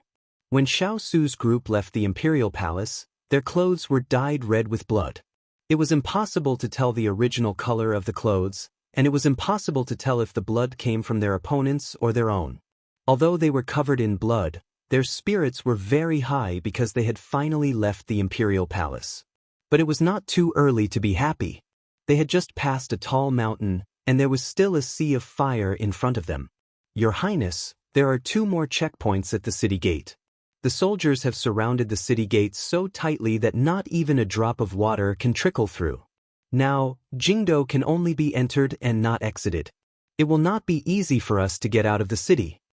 Jean Xian sent people out to investigate and quickly received the news. At this time, his brows were tightly furrowed, and his cold face showed anxiety. After leaving the imperial palace, the coldness on Xiao Su's face was still like December snow that could not be melted. When he heard Jean Xian's report, his expression did not change much. He raised his hand and made a gesture, saying lightly, "Rest first, then we'll make plans." Jean Xian retreated to give the order. Su Yi and the others only began to rest and bandage their wounds after receiving the news. This time, they had used up a lot of energy to fight their way out of the imperial palace.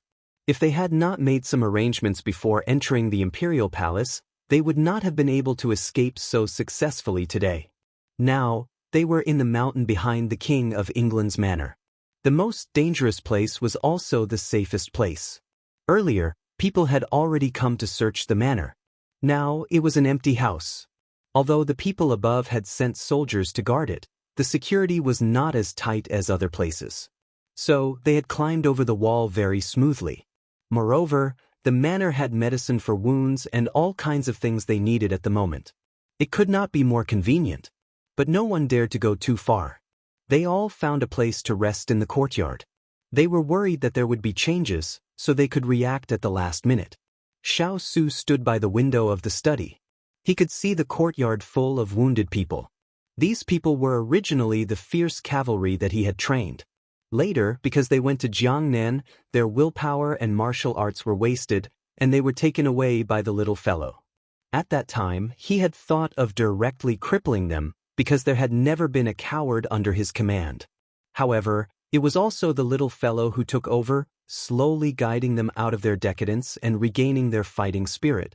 He saw that although these people's skills were not as good as the fierce cavalry, but they were enough to protect the little fellow's safety, so he let them stay by her side and did not pay attention to them anymore. However, after today's battle, he was a little surprised. These people's skills were not inferior to the valiant cavalry. The drive and ruthlessness of the past had also returned. Thinking about it, all of this was due to the little guy, who had never given up on training and teaching them.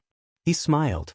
She had always had the ability to use her passion to infect the people around her and bring them into the fiery sunshine. She was very smart and always had a backup plan. Otherwise, Jean Xian would not have brought people into the palace, and he would not have been able to escape so easily. However, she had always been thinking for others.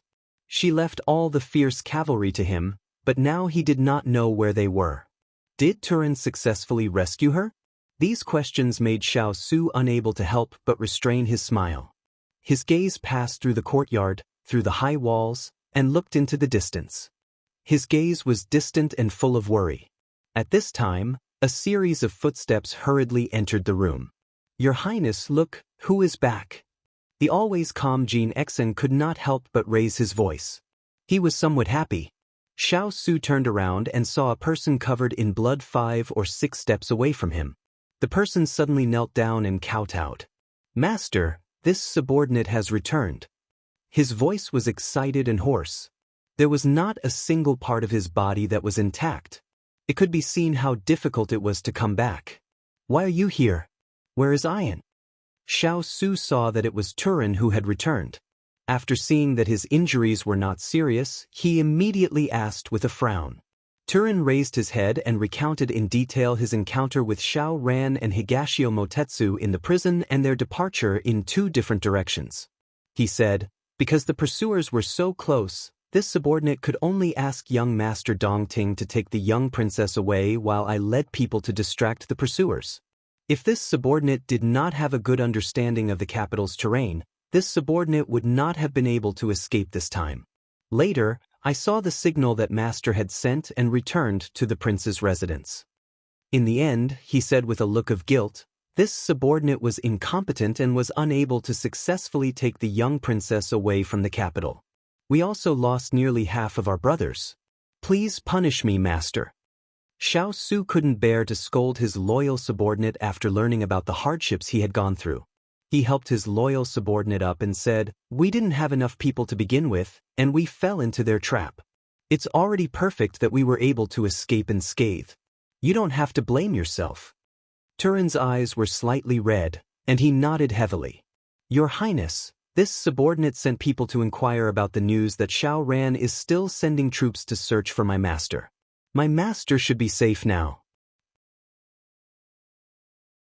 Jean Xian immediately reported after the two finished talking. After hearing this, Xiao Su's eyes were cold and oppressive. This time, the methods that Imperial Father used to deal with him did not surprise him. The only thing that could be counted as a surprise was his gentle fourth brother. He originally thought that he was a kind child, but he did not expect that he would have designs on the little fellow. Moreover, because of him, so many things happened afterwards. Now, he was leading troops to stand against him. It would be a lie to say that he was not disappointed. In the imperial family, only the 4 princes survived. Although his second brother was close to him, he did not stay at home since he was young and played everywhere. His third brother also closed his door and did not come out. Moreover, he resented him a lot. Because he was not in the capital all year round, he had little contact with his 2 brothers. When he returned to the capital, his 2 brothers had already grown up. Only his 4th brother was young and liked to stick to him. As the eldest brother, he felt pity for this clever and well-behaved younger brother and cared for him more. However, he did not expect that one day they would turn against each other and become enemies. Now, because of this younger brother that he doted on, he was separated from the little fellow again. This kind of feeling was like raising an ingrate. At this time, he missed the little fellow very much. He wanted to see her smile. He wanted to hold her and warm his lonely heart. Seeing that his master did not say a word, Turin looked at Jean Xian with some worry. Jean Xian shook his head at him. His master's life and death were unknown. His Highness' heart must be heavy. Turin sighed. Now, it was better for them to quickly discuss the whereabouts of the little princess and the plan to leave the city. At this time, the sound of swords being drawn came from the courtyard. Who is it? Come out. Xiao Qi shouted coldly. How much of a conflict do I have with your imperial family? In the past, every time I came here, I was either chased by geese or scratched by cats. Today, it's even better. So many swords. If I don't blink, I will become a hedgehog. A self-mocking and teasing voice came from the courtyard. It was leisurely and at ease.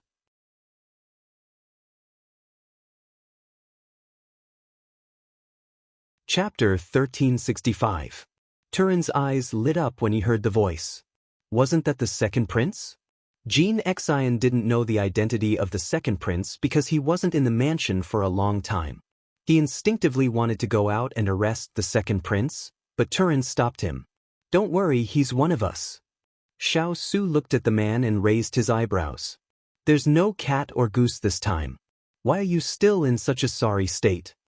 Xiao Su looked at him and said, There's no cat or goose this time. Why are you still in such a mess? The man was brushing the grass off his clothes. He rolled his eyes at the man who spoke. Do you think I want to do that? If it weren't for the fact that you're so tightly surrounded, I wouldn't have thought of digging a hole to get in. Xiao Yao sighed. I can't believe that I, the son of the royal family, would crawl into a dog hole one day. I don't think anyone would believe it if they heard about it. It was rare for his master to relax. Turin smiled and said, If it was someone else, the people wouldn't believe it. But if it was you, I think they would believe it. There was nothing that the second prince couldn't do. He slept on the streets at night, put on makeup, and sometimes ran to people to set up a stall. He didn't put on the airs of a prince, nor did he act like one. That was why the Sichuan emperor didn't guard against him. Instead, he was concerned about whether he had disgraced the royal family again, so he took care of him everywhere. Xiao Yao snorted at Turin, then turned to the man in front of him and winked slyly. Eldest brother, I sacrificed myself for you. Don't forget about my benefits in the future. You don't have to be especially good to me. Just make up for it with the wine made by my sister-in-law.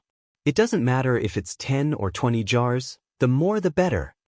After he finished speaking, he realized that his eldest brother had been looking at him coldly. He couldn't help but shrink his neck. Did he ask for too much? But his sister-in-law wouldn't be so stingy. Are you done? Yes, I'm done. Then get out of here. What is this place? It's not a place where you can play as you wish. Xiao Su scolded coldly. Only now did Xiao Yao realize that his imperial brother was angry. He was so strict because he didn't want him to be involved in this dispute. He sighed heavily in his heart. Even at this time, his imperial brother was still concerned about him. He didn't know if his imperial father was blind. He actually told him that his imperial brother wanted to rebel and harm his brothers. Brother, don't get angry. I've brought good news and bad news. Which do you want to hear at first? After he finished speaking, he received a cold glance from his eldest brother. Xiao Yao didn't dare to keep him in suspense and hurriedly said, "The good news is that on my way here, I heard the officials talking about sister-in-law being taken out of the city." After saying the first half, Xiao Yao secretly glanced at his eldest brother. He felt that his brother's expression had calmed down. He gritted his teeth and continued, "The bad news is that Xiao Ran, that stinking brat, has already led people out of the city to chase after her." Xiao Su was relieved when he heard the first half of the news. But when he knew that there were people chasing after her, his expression became cold again. He directly said to his subordinates, "Rest until midnight. Then we'll force our way out of the city." He couldn't care too much. Besides Higashio Motetsu, there were no other secret guards by the little fellow's side. Even if Water Spirit was outside to help, he couldn't be at ease. He had to get out of the city today. Xiao Yao was anxious when he heard, "How can you force your way out of the city like this? Don't you know that there are traps set up at several city gates? They're just waiting for you to walk into the trap. Why are you still running into the muzzle of the gun? Is there a better way now? If they stayed here, it would be more dangerous for them if they delayed for another day." It was hard to guarantee that those people wouldn't be able to find them in the city. When he thought of this, it would really be hard to escape. Xiao Yao suddenly changed his tone and laughed. "Yes, of course there is. How can I take such a big risk just to send you these two pieces of news?" Turin and Jean Xian, who were waiting on the side, looked at each other and saw the surprise in each other's eyes. Xiao Su's gaze fell on his unruly brother in front of him. Xiao Yao immediately raised his nose and looked at him. "What? Are you looking down on your younger brother? In any case, I'm a prince who struggled to survive in the palace, okay?" Xiao Su withdrew his gaze. "What way?" His younger brother was best at pretending to be a pig to eat a tiger. Even their imperial father was deceived by him. Maybe he could really help. "Don't worry, follow me." After Xiao Yao finished speaking, everyone looked at their master. After receiving his approval, they took their weapons and followed Xiao Yao out of the courtyard. The night was getting darker. The group of people used the cover of the darkness to walk on the roofs like ghosts. They walked silently and were even lighter than cats. In the end, the group stopped in the backyard of a brothel. At this time, there was already someone waiting there. The gorgeously dressed girl bowed to Xiao Yao with a cautious expression. "Master, everything is ready." "Good." After Xiao Yao agreed, he turned to the person behind him and said, "Imperial brother, hurry up." Xiao Su glanced at the unremarkable brothel, then withdrew his gaze and followed his younger brother inside. On the way, they could hear the sounds of women singing and swallows talking in the front yard. It was very lively. Turin grinned. It was rumored that the second prince was indulging in pleasure and forgot about home. This was probably all a cover. No wonder Master said that the second prince hid his strength. It was indeed so. At this time, the group of people walked into an ordinary room. The girl went forward and fumbled for a moment behind a vase. Then, she heard a light sound and a hole half the size of a person appeared on the ground. "Eldest brother, please." The girl went down first. Xiao Yao raised his hand to Xiao Su. Xiao Su nodded and led the others down. After a dozen steps, they arrived at a flat ground. Torches were lit, illuminating the darkness of the corridor. I didn't expect the second prince to have such a trick up his sleeve. As expected, he is far-sighted. Turin praised. The girl walking in front pursed her lips and smiled. This was just a hole that her master dug to make it convenient to go out of the city without being discovered by the people above. She didn't expect that it would be used in such an important situation today. It's better to be safe than sorry. If one day the people above want my head, I can run away. Xiao Yao enjoyed the praise very much. His feet were about to float. At this time, the eldest brother glanced at him. He immediately put away his complacency and touched his nose. The eldest brother had always been smart. He must have guessed why he dug this hole. Our brothel is near the south gate. This hole also leads to a forest outside the south gate. The girl in front explained. Hearing this, Turin immediately said, Water Spirit and the others are also waiting at the south gate. Maybe we can see the little princess. Xiao Su nodded and quickened his steps. Xiao Yao rolled his eyes. As soon as he heard that his wife was outside, he walked faster than the wind. As expected, he only cared about his wife and forgot about his brother. He even tried his best to help him. But just as he was complaining in his heart, he walked faster. He shook his head helplessly and immediately chased after him.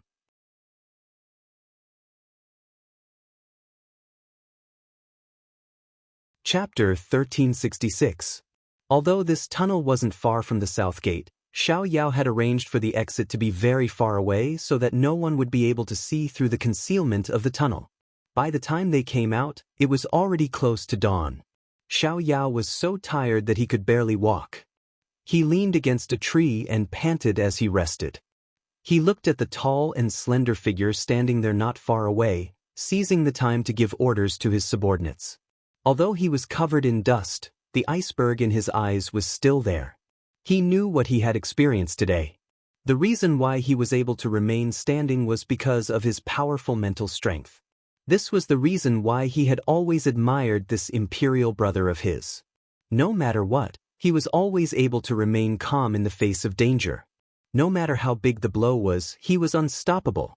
However, the imperial brother of the past was no longer the same as the current imperial brother. In the past, he had lived too bitterly. Now that he had a chance to break free from those shackles, it couldn't be better. Not long after, Xiao Su finished giving orders and walked back to bid farewell to Xiao Yao. After today, the imperial court will be in turmoil. If you have nothing to do, don't wander around. It's more important to protect yourself. Originally, Xiao Su was worried about him. However, after today's trip to the tunnel, he realized that this imperial brother of his wasn't as useless as he had thought. At the very least, he had the ability to protect himself. Thus, he didn't say too much. Xiao Yao raised his eyes and saw him looking at him with a gentle expression. His lips were moving, but he didn't know what to say at this moment of parting.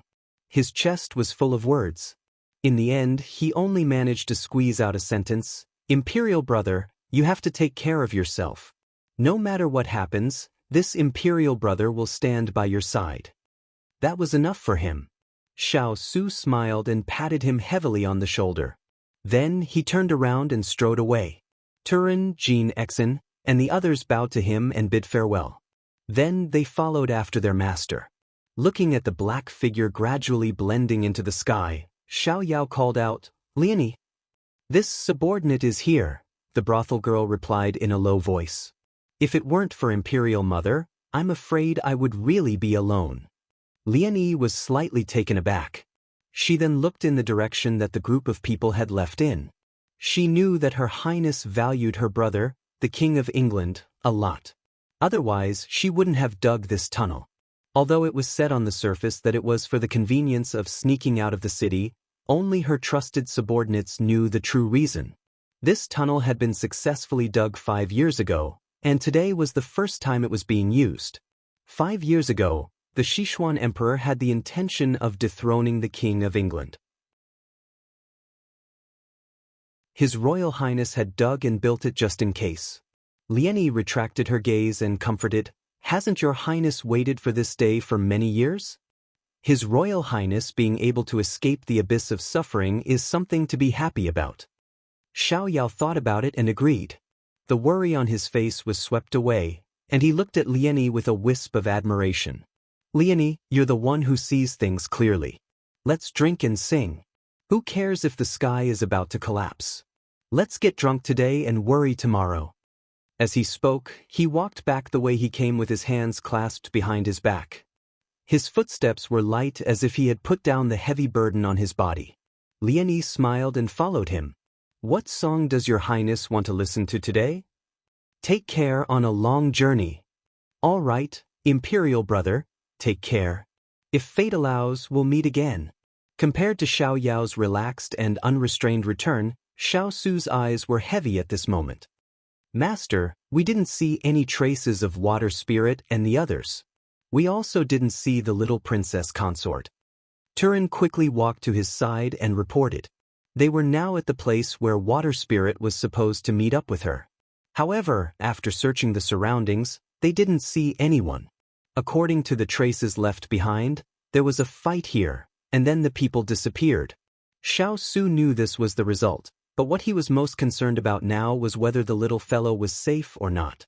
Just as he suppressed the restlessness in his heart and prepared to plan the next step of the plan, he caught sight of a red mark not far away from him from the corner of his eyes.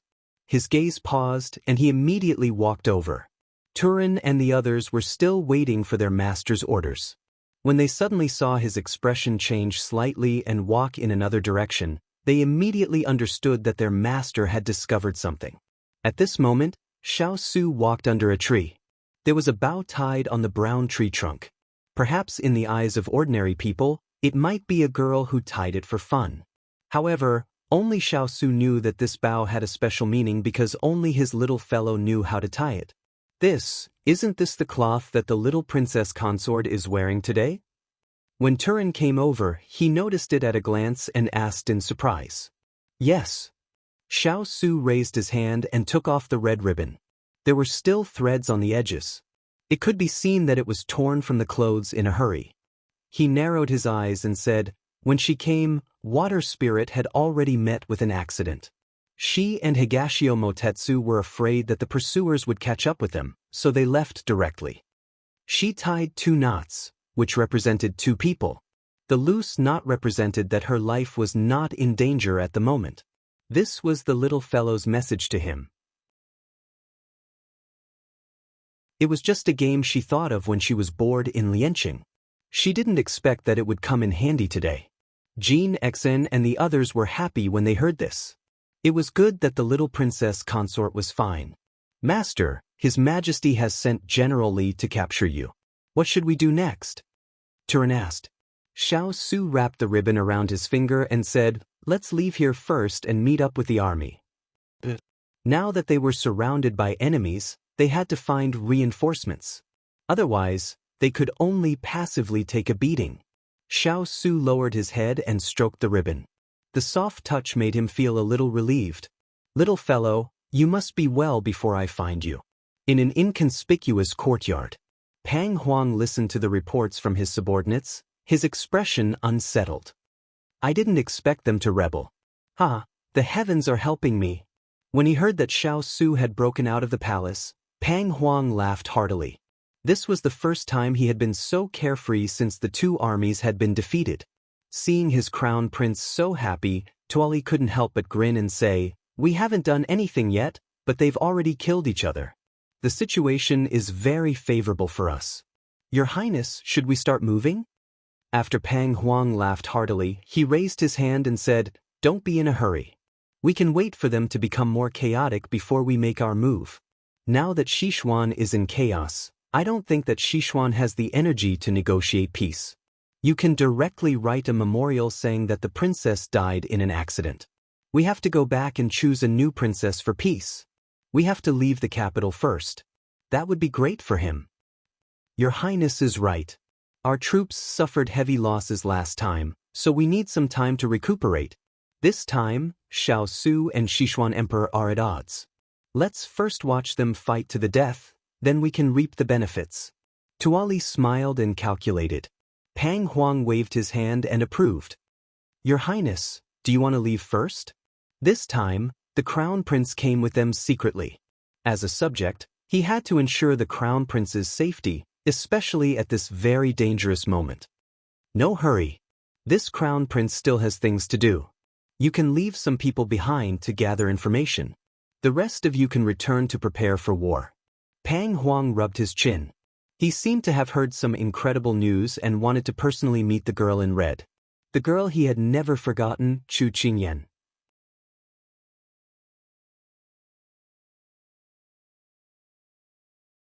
Chapter 1367. Tick-tock, tick-tock. There seemed to be a sound ringing in her ears. Chu Qingyan opened her heavy eyelids and saw a white light in front of her. When she struggled to get up from the ground, she saw that the white light was emitted by a large luminous pearl, making the entire cave seem like it was daytime. She knew that this was Dong Ting's doing. This person was very particular about showing off. No matter the season, he would always bring a fan with him. He also carried many strange things on him, such as luminous pearls for illumination, medicine pouches to prevent mosquito bites, etc. That's right, Dong Ting. She remembered the scene before she fainted. Ignoring her heavy body, she crawled up and looked around. However, the cave was only so big. Other than her, there was no one else. He wasn't here? Then where did he go? When she jumped up, she could clearly feel that her limbs were more flexible than before. She knew that this was because her internal strength had been restored, but she also felt that her internal strength had more than doubled. Thinking of how he had passed his skills to her without any explanation, her face couldn't help but turn pale. Why did he do that? No, she had to find him and ask him clearly. However, just as she was about to leave the cave, she saw a bloody handprint on the mountain wall. When she squatted down to investigate, she found that there was also a pool of blood on the ground. Although it had already dried up, it wasn't hard to determine how much blood he had spat out at the time based on the amount of blood he had spat out. But when she thought of the assassins she had met along the way, they weren't enough to injure him to this degree. Unless his original internal injuries had already reached an extremely serious stage. Dong Ting, what happened to you? She remembered the last time he had looked at her. It seemed to be filled with endless vicissitudes and relief. That gaze didn't seem like a weak man's, but rather like an old man with one foot in the grave. Her heart began to ache. It was also at this time that she saw a line of words carved on the ground. Casual and arrogant, it was very similar to his personality. Little girl, don't look for me. See you in the next life. She suddenly fell to the ground. Next life? No wonder he risked breaking his meridians to break the shackles of her internal strength and then passed all his skills to her. But why did he leave her in the end? He was seriously injured and couldn't have gone far. She thought this and stumbled out of the cave. She didn't care if there were any pursuers outside. At some point in time, the sky was covered with dark clouds. It was clearly dawn, but it was still dark. A huge thunderbolt exploded at the top of the mountain, and suddenly, heavy rain poured down. Chu Qingyan didn't care that she was drenched. She clung onto the tall grass and bushes and shouted loudly. Dong Ting! Come out! I know you haven't gone far. I know you can hear me. The rain ran down her cheeks and blurred her eyes. She fell again and again, but no matter how many times she fell, she still got up and called his name again and again. The rain continued for a long time. She walked for a long time and shouted for a long time. However, in the vast wilderness, the only response she got was the howling wind and torrential rain. Her lonely figure was like duckweed on the surface of a river, teetering on the verge of collapse. In the end, she missed her footing and fell to the ground in the rain. Sorrow and helplessness suffused her entire body, and she was like a child that had been abandoned by the heavens and the earth. She was so lonely and sorrowful. Dong Ting, do you know that you don't have much time left? But how can you abandon me like this? Do you think that by giving me all your skills, you can guarantee my safety? She fiercely wiped her face and took out the bone whistle from her bosom. Trembling, she brought it to her pale lips and then used the last of her strength to blow it. The whistle sounded, but it wasn't sharp at all. It was more like the sound of a gentle breeze blowing through the leaves. It was drowned out by the heavy rain. A purple figure slowly walked in the mountains. The rain soaked his clothes and also his face. After being soaked by the rain, his devilishly charming face became even more beautiful and charming. Even though he was covered in rain and looked desolate, he still looked like a touch of beauty in the mountains. It was as if the most beautiful scenery in the world couldn't compare to the faint smile on his lips. At this moment, he seemed to hear something that made his eyebrows tremble. Then he stopped and listened, as if he was listening to heavenly music. The bone whistle was a keepsake he gave her. Whenever she needed him, she could blow it to find him. This was his promise to her. However, this time, he couldn't fulfill his promise. Little girl, in the future, when you see the bone whistle, it's like seeing me. I can't accompany you, so let it accompany you. When the last whistle returned to the mountains, the person who stopped once again lifted his feet and walked into the boundless wind and rain. In the past, I didn't know what love was, but when I saw your eyes, it was as if I saw 10,000 rivers and 1,000 mountains. Even though I know you have someone else in your heart, I still like you very much. Just like the wind that flies for 10,000 li without asking when it will return, just like a moth that flies to the flame, regardless of day or night, just like the pattering of the heavy rain, falling to the ground without a sound. Could it be that you're not even willing to let me send you off for the last time? Chu Qingyan held the bone whistle. When she knew that he wouldn't appear again, she finally buried her face in her knees like a wounded little animal. She couldn't bear it anymore and started to cry. The first time they met, he forced her to help him hide his tracks. The second time they met, he still forced her to help him hide his tracks.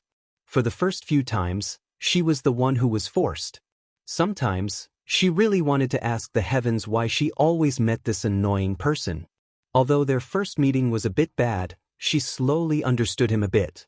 She knew that although he had a lot of tricks up his sleeve, he still took care of her. Even when he saw that she was young and ignorant and used her, she didn't hold a grudge against him. Later on, he helped her time and time again.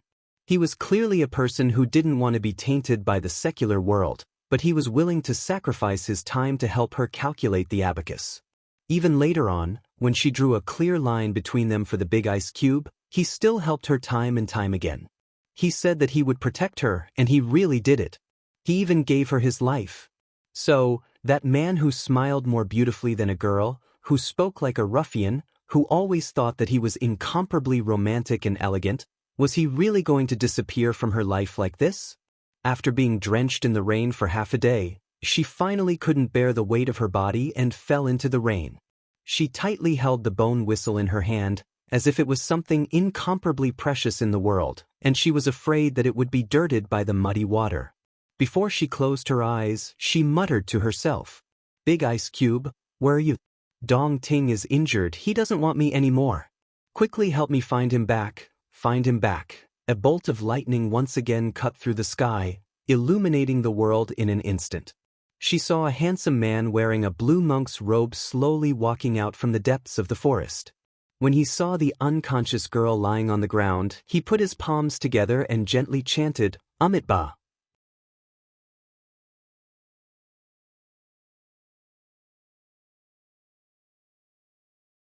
Chapter 1368. 2 days had passed. After Xiao Su had forced his way out of the palace, the security in the palace was even tighter than before. In the Sichuan emperor's bedroom, a teacup fell to the ground. "You're all a bunch of good-for-nothings. You can't even catch him. What's the point of keeping you all?" The Sichuan emperor's roar pierced through the palace and landed in the ears of the imperial guards kneeling outside. They couldn't help but shrink their shoulders. They had led soldiers to chase after Xiao Su and the others, but they had failed to catch him. They didn't know how Xiao Su and the others had escaped from the capital, but the Sichuan emperor was furious. "Your Majesty, please calm down. Don't bother with that bunch of good-for-nothings. Take care of your body." Consort Yu stood by his side with a bowl of medicine and comforted him in a soft voice. The imperial court had been in an uproar over the past 2 days because of the Fu and Liang families. The Sichuan emperor was so annoyed that he fainted on the dragon throne. "I don't want to bother with them, but they are useless. They didn't catch anyone and instead let the tiger return to the mountain. Do you know that I am removing obstacles for Rana? If I don't deal with Xiao Su, I won't be at ease even if Rana becomes the crown prince in the future." The Sichuan emperor patted the back of Consort Yu's hand as he spoke with disappointment. He was still angry. "I understand your Majesty's worries. Since these people are useless, why don't the imperial court's generals capture them? The Fu family has a few good men. Your Majesty can consider them." Consort Yu took the opportunity to recommend the Fu family to him with a smile on her face. She looked as if she was sharing his worries. The West Xian Emperor's hand paused as he patted Imperial concubine Yu's hand. His eyes dimmed slightly. He looked up at his beloved who was looking down at the bowl of medicine. She was gentle and delicate, as though she had walked out of the misty rain in Jiang'an. She had a hazy beauty. His features couldn't help but soften. You know how much the Fu family has been exposed recently. If I continue to use the Fu family, I'm afraid I won't be able to convince the public. Consort Yu's hand that was holding the bowl trembled. However, the Sichuan Emperor's gaze was on her face and he didn't notice it. Consort Yu's lips curled up. Consort Yu's eyes. When she looked at the Sichuan Emperor, her eyes. Your Majesty, I was wrong. I shouldn't have made such unreasonable requests at this time. I only wanted them to atone for their crimes with merit. This time, they really went too far. I am very resentful in my heart. A man who is never content is like a snake trying to swallow an elephant. This is the truth. Consort Yu knew that His Majesty was really going to attack the Fu family this time.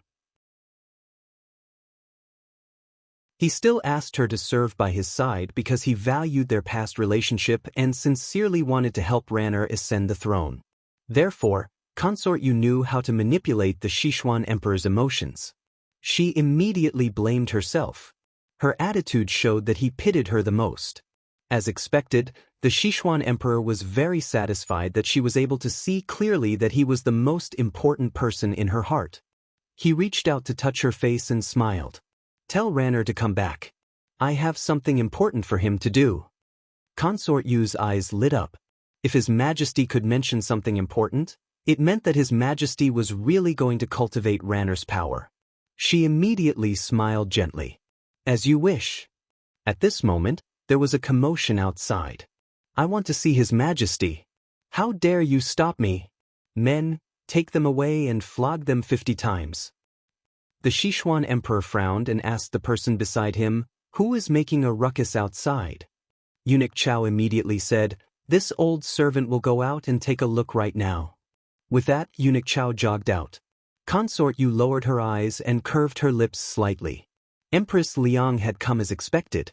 She had only purposely let someone leak the news to her, and she had rushed over. From the looks of it, she would definitely offend His Majesty later. What a good show. With that thought, Consort Yu fed the Sichuan Emperor even more gently and meticulously. This made the Sichuan Emperor very satisfied. There was still more to his liking. At this moment, Eunuch Xiao hurried in.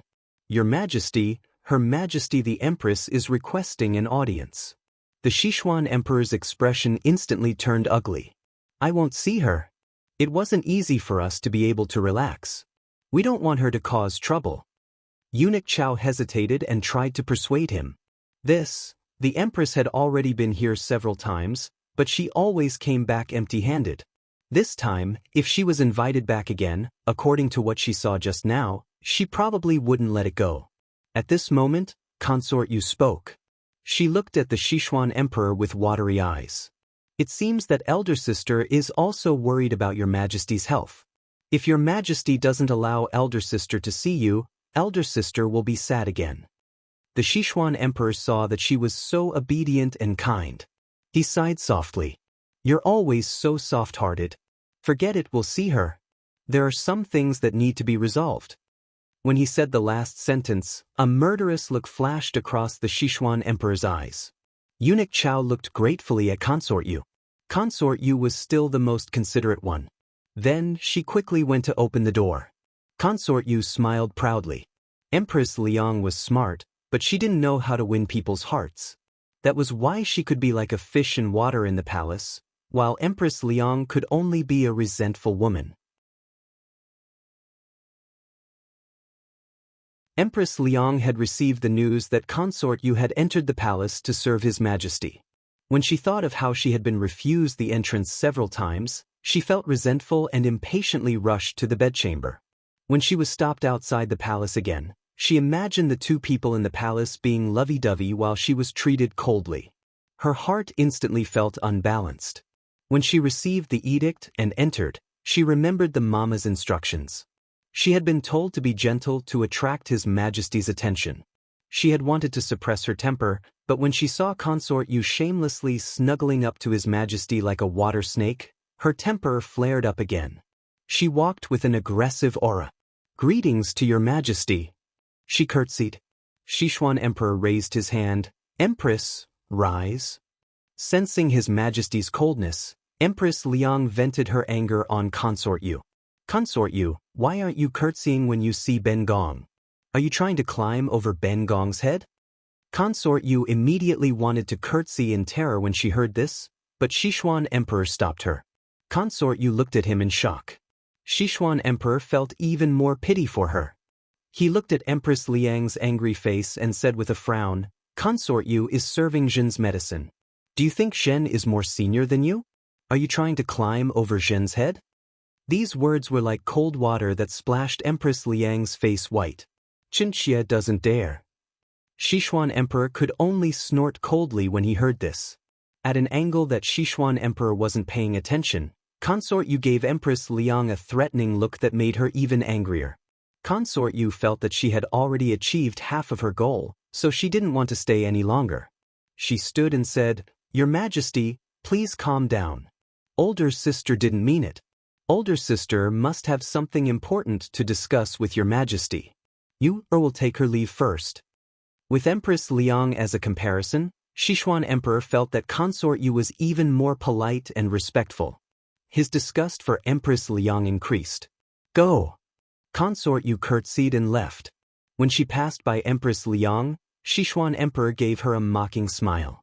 If Sichuan Emperor wasn't present, Empress Liang really wanted to tear this slut's face apart.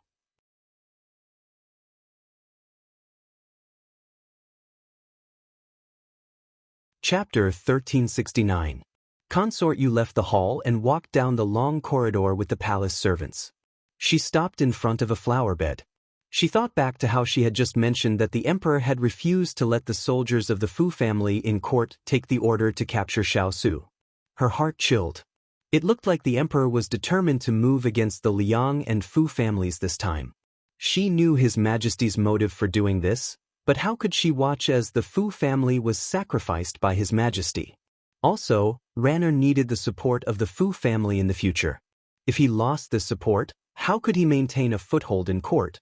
When she thought of this, a trace of viciousness flashed through Consort Yu's eyes. As though she had made a decision, Consort Yu's footsteps were no longer as light as before. Without Imperial Concubine Moon, Empress Liang's expression softened a great deal. But when she saw His Majesty's cold and indifferent attitude towards her, her heart filled with sorrow. However, she did not forget her goal in coming here.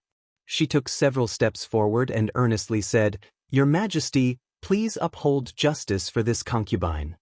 "Uphold justice?" Sichuan Emperor raised his eyelids. "What do you want us to uphold justice for you?" Empress Liang gritted her teeth and knelt down. "Your Majesty, our Liang family has been wronged. My father and younger brothers are loyal and devoted to Sichuan. They would never do anything to betray your Majesty. You have to uphold justice for our Liang family. Also, what crime did Su commit? Why do you want to kill him? What crime did he commit?" Sichuan Emperor glanced at her coolly. "Empress, are you done?" She had said so much in a humble voice, but His Majesty looked disinterested. Empress Liang was deeply hurt, but for the Liang family and Su, she could only suppress her grievances. She nodded. "This concubine is done. If you are done, then return to your Chaoyang palace," Sichuan Emperor said coolly. Empress Liang's eyes widened. She looked up at the person lying on the bed, her eyes filled with disbelief. "Your Majesty, you can't treat this concubine like this. You can't treat Su like this. He's your own flesh and blood, your eldest son of the first wife. When you ascended the throne, our Liang family didn't work hard, but we also spent a lot of effort. You can't kill the donkey after it has outlived its usefulness and cut off the Liang family's path to survival." Sichuan Emperor's eyes turned cold in an instant. What he hated the most in his life was people using the past to threaten him. Which emperor would be willing to admit that he ascended the throne with the help of his relatives? Without a doubt, Liang Ho had crossed his bottom line. This was the difference between Liang Ho and Consort Yu. One was aggressive while the other pretended to be soft. Therefore, Liang Ho would never be able to win against Consort Yu. Empress, you refuse a toast only to be forced to drink a forfeit? From his voice, it was obvious that the Sichuan emperor was enraged. How could Empress Liang not understand? But at this time, if she retreated, the Liang family and Su Er's fate would be sealed. She looked up and said, "Your Majesty, how has our Liang family wronged you? Su Er has conscientiously protected the Sichuan Empire for you. How has he not done well? This concubine has guarded the imperial harem for you. Even if you often stayed in the Moon Palace, this concubine has never complained to you. Why can't you be magnanimous and let us go?" "Liang Yuan, do you know what you are saying?" Sichuan Emperor narrowed his eyes at her, hostility rising in his eyes. "Do we need your permission to punish people? As the master of the imperial harem, you should know that the imperial harem cannot interfere in politics." At this time, Liang Ho's back stiffened when she was called by her full name. "We are telling you, this time, the Liang family will not be able to escape Sichuan's laws. No matter how you plead, we will not change our mind." She thought that His Majesty would not pursue the Liang family's mistakes on account of their past relationship. However, she was wrong. His Majesty had wanted to get rid of the Liang family from the beginning. It was just that he never had the right time, so he kept delaying it. Now that the Liang family and Fu family's crimes were brought to the table, it proved that he wanted to deal with them boldly and decisively. "But Su Er is our flesh and blood. Do you also want to exterminate him?" Liang Ho tightly grasped at this life-saving straw, hoping that he would change his mind. Sichuan Emperor sneered, "Empress, you should know that we do not want him to take the position of crown prince more than anyone else. Put away your thoughts. Your beautiful dream of working with your Liang family to push him onto the throne will end here. For the sake of Consort Yu, that slut's son, you will not even care about your own eldest son?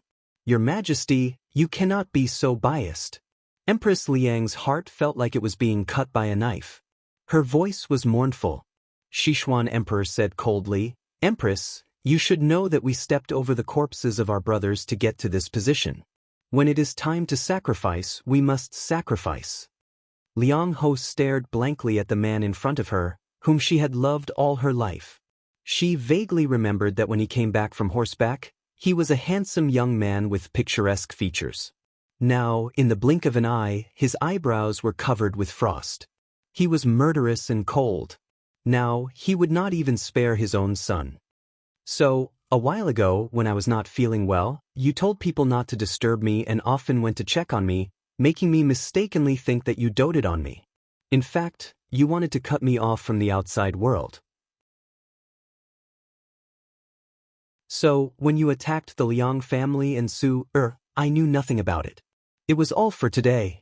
Empress Liang's sorrowful expression was no longer as arrogant and despotic as before.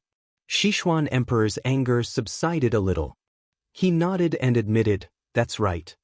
Empress Liang collapsed to the ground and covered her face with her hands. This was the person she had poured her heart of love into and risked her life to love. Now, he was not even willing to lie to her. "Xiao, present. Send the Empress back to Chaiyang Palace. Without our permission, she is not allowed to take a step out of the palace." Eunuch Xiao was stunned. Was His Majesty planning to put the Empress under house arrest? Under His Majesty's cold gaze, Eunuch Xiao immediately ordered his men to take Empress Liang away. Hearing this, Empress Liang's heart was in chaos. She cried and shouted, "What's so good about Consort Yu? Is it worth your Majesty doing this for her? I can't accept it. Haven't you seen what I've done for you all these years? Why are you doing this to me? Have you forgotten the vow under the moon that you will never forget me?" Sichuan Emperor looked at her with a cold gaze. "Liang Yuan, our Majesty has never admired you. Our Majesty likes the Liang family behind you. Er is the only woman our Majesty cares about." These words were more violent than a bolt from the blue. Empress Liang was shocked and stood in place. She looked straight at him as if she was looking at a stranger. "So, everything is fake? You used me, you used our Liang family, and you even used Su Er as a stepping stone for your great empire? Just to be a stepping stone for your good son? You can think of it that way. Sichuan Emperor did not want to talk to her anymore. He waved his hand and ordered his men to take her away. Empress Liang stood up shakily. The shock and bitterness in her eyes slowly turned into hatred. Your Majesty, you are so cruel. If there was no hatred in Empress Liang's eyes, she would not believe that there would be white hair in the world.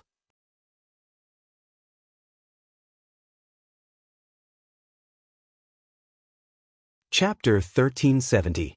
When Consort Yu found out about Liang Ho's situation, most of the gloom in her heart dissipated. Liang Yuan, you want to fight with me? You're still far from it. Don't you know who I am? How could a woman who grew up in a secluded courtyard compare to her experiences in the outside world? At this moment, Jade Rabbit entered the hall. She curtsied in front of Consort Yu and softly said, "Your Highness, His Highness has returned." Consort Yu's eyes lit up. "Let him in quickly." Not long after, Xiao Ran came in covered in dust. He frowned slightly as he looked at the person who had stood up to greet him. "Mother, I is still searching for Qingyan's whereabouts. Why did you call I back in such a hurry? Did something happen?" How could Consort Yu not know what he was thinking? She smiled and said, "Mother knows that you're anxious about Chu Qingyan's matter, but your imperial father has something important to tell you." Imperial father is looking for I? Xiao Ran's eyes lit up. He planned to immediately go to his imperial father's quarters. "Ranner, why are you in such a hurry? Your imperial father is in the palace. Are you afraid that you won't be able to find him?" Consort Yu immediately pulled him back when she saw him in such a hurry.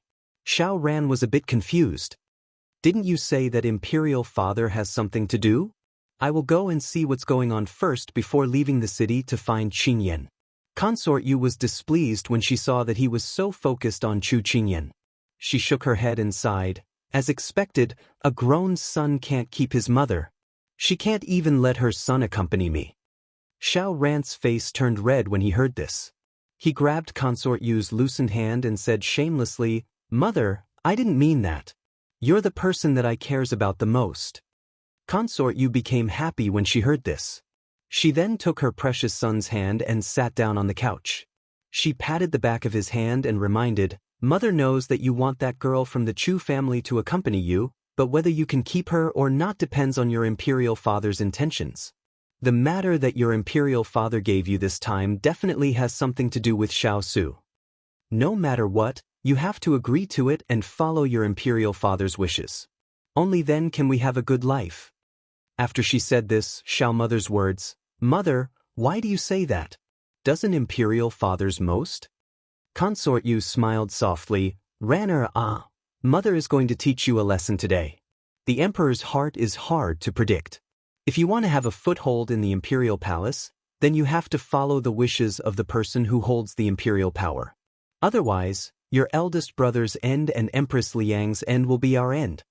She knew that the Sichuan emperor had feelings for her, but the most fickle thing in the world was the human heart. She couldn't guarantee that he would treat her the same for the rest of her life. Otherwise, the Fu family's matter wouldn't have become so big. He doted on her, but at the same time, he was the ruler of a country. In his heart, the country was more important than the family. If the small family implicated the country, then all of his feelings would dissipate. The reason why he doted on her was because she wasn't like Empress Liang, who was unreasonable and interfered with the court. If there was a day when she was involved, she would become the second Empress Liang. She was able to become the imperial concubine because she saw things more clearly than Empress Liang. She wasn't like her, who didn't care at all and had her bones crushed in the end. Xiao Ran nodded as if he understood. He had always been obedient since he was young, and his mother would never harm him. Today, Mother is saying these things to I. Is there something you want I to do? Consort Yu nodded in satisfaction. Her son was very smart and immediately understood her intentions. With Chu Qingyan's status, your imperial father will never let her become your empress. However, if you want her to stay by your side, it's not impossible unless you already have a prince's consort. Does Mother mean that imperial father is worried that I will put Qingyan in the position of consort, So he summoned I back and stopped I from looking for her? Xiao Ran understood immediately and his eyes were filled with surprise. Consort, you nodded. Based on her experience of following the emperor for so many years, she knew that he was a very controlling person. The reason he liked her and Ranner was because they were obedient. Therefore, when it came to Ranner's marriage, he definitely wouldn't allow Ranner to make his own decisions. If you want to keep Chu Qingyan after everything is settled, then you have to settle the marriage first. Originally, the wedding was supposed to be held in 2 days, but because of the delay, it couldn't be held as scheduled. Your imperial father probably wants to talk to you about this matter. I'm afraid that you will argue with his imperial majesty, so I called you here in advance. I'm afraid that you will ruin things. Consort Yu naturally knew how her son felt about Chu Qingyan. Before, he had agreed to the marriage with the Jing family because he had no choice. Now that Xiao Su had escaped from the palace, the court was going to be reshuffled. She was afraid that he wouldn't understand and bring up the old matter again. If he refused the marriage, then he would offend his imperial majesty. I understand, imperial mother, don't worry. Indeed, it was just as his mother had said, he needed the support of a powerful relative. Xiao Ran already had a plan in his heart. He would leave the position of a concubine for Qin Yan. She was so considerate. She should be able to understand his difficulties. As long as you understand imperial mother's painstaking efforts, that's enough. Consort Yu looked at her son in front of her and felt more and more satisfied. In a secluded courtyard, it was a bit shabby, but it was good because of vines and green leaves that kept the heat away. It was cool under the shade of the trees. Xiao Ho just sat there, playing with the exquisite chains and listening to the reports of his subordinates. The news that the King of England broke out of the palace was suppressed by His Imperial Majesty.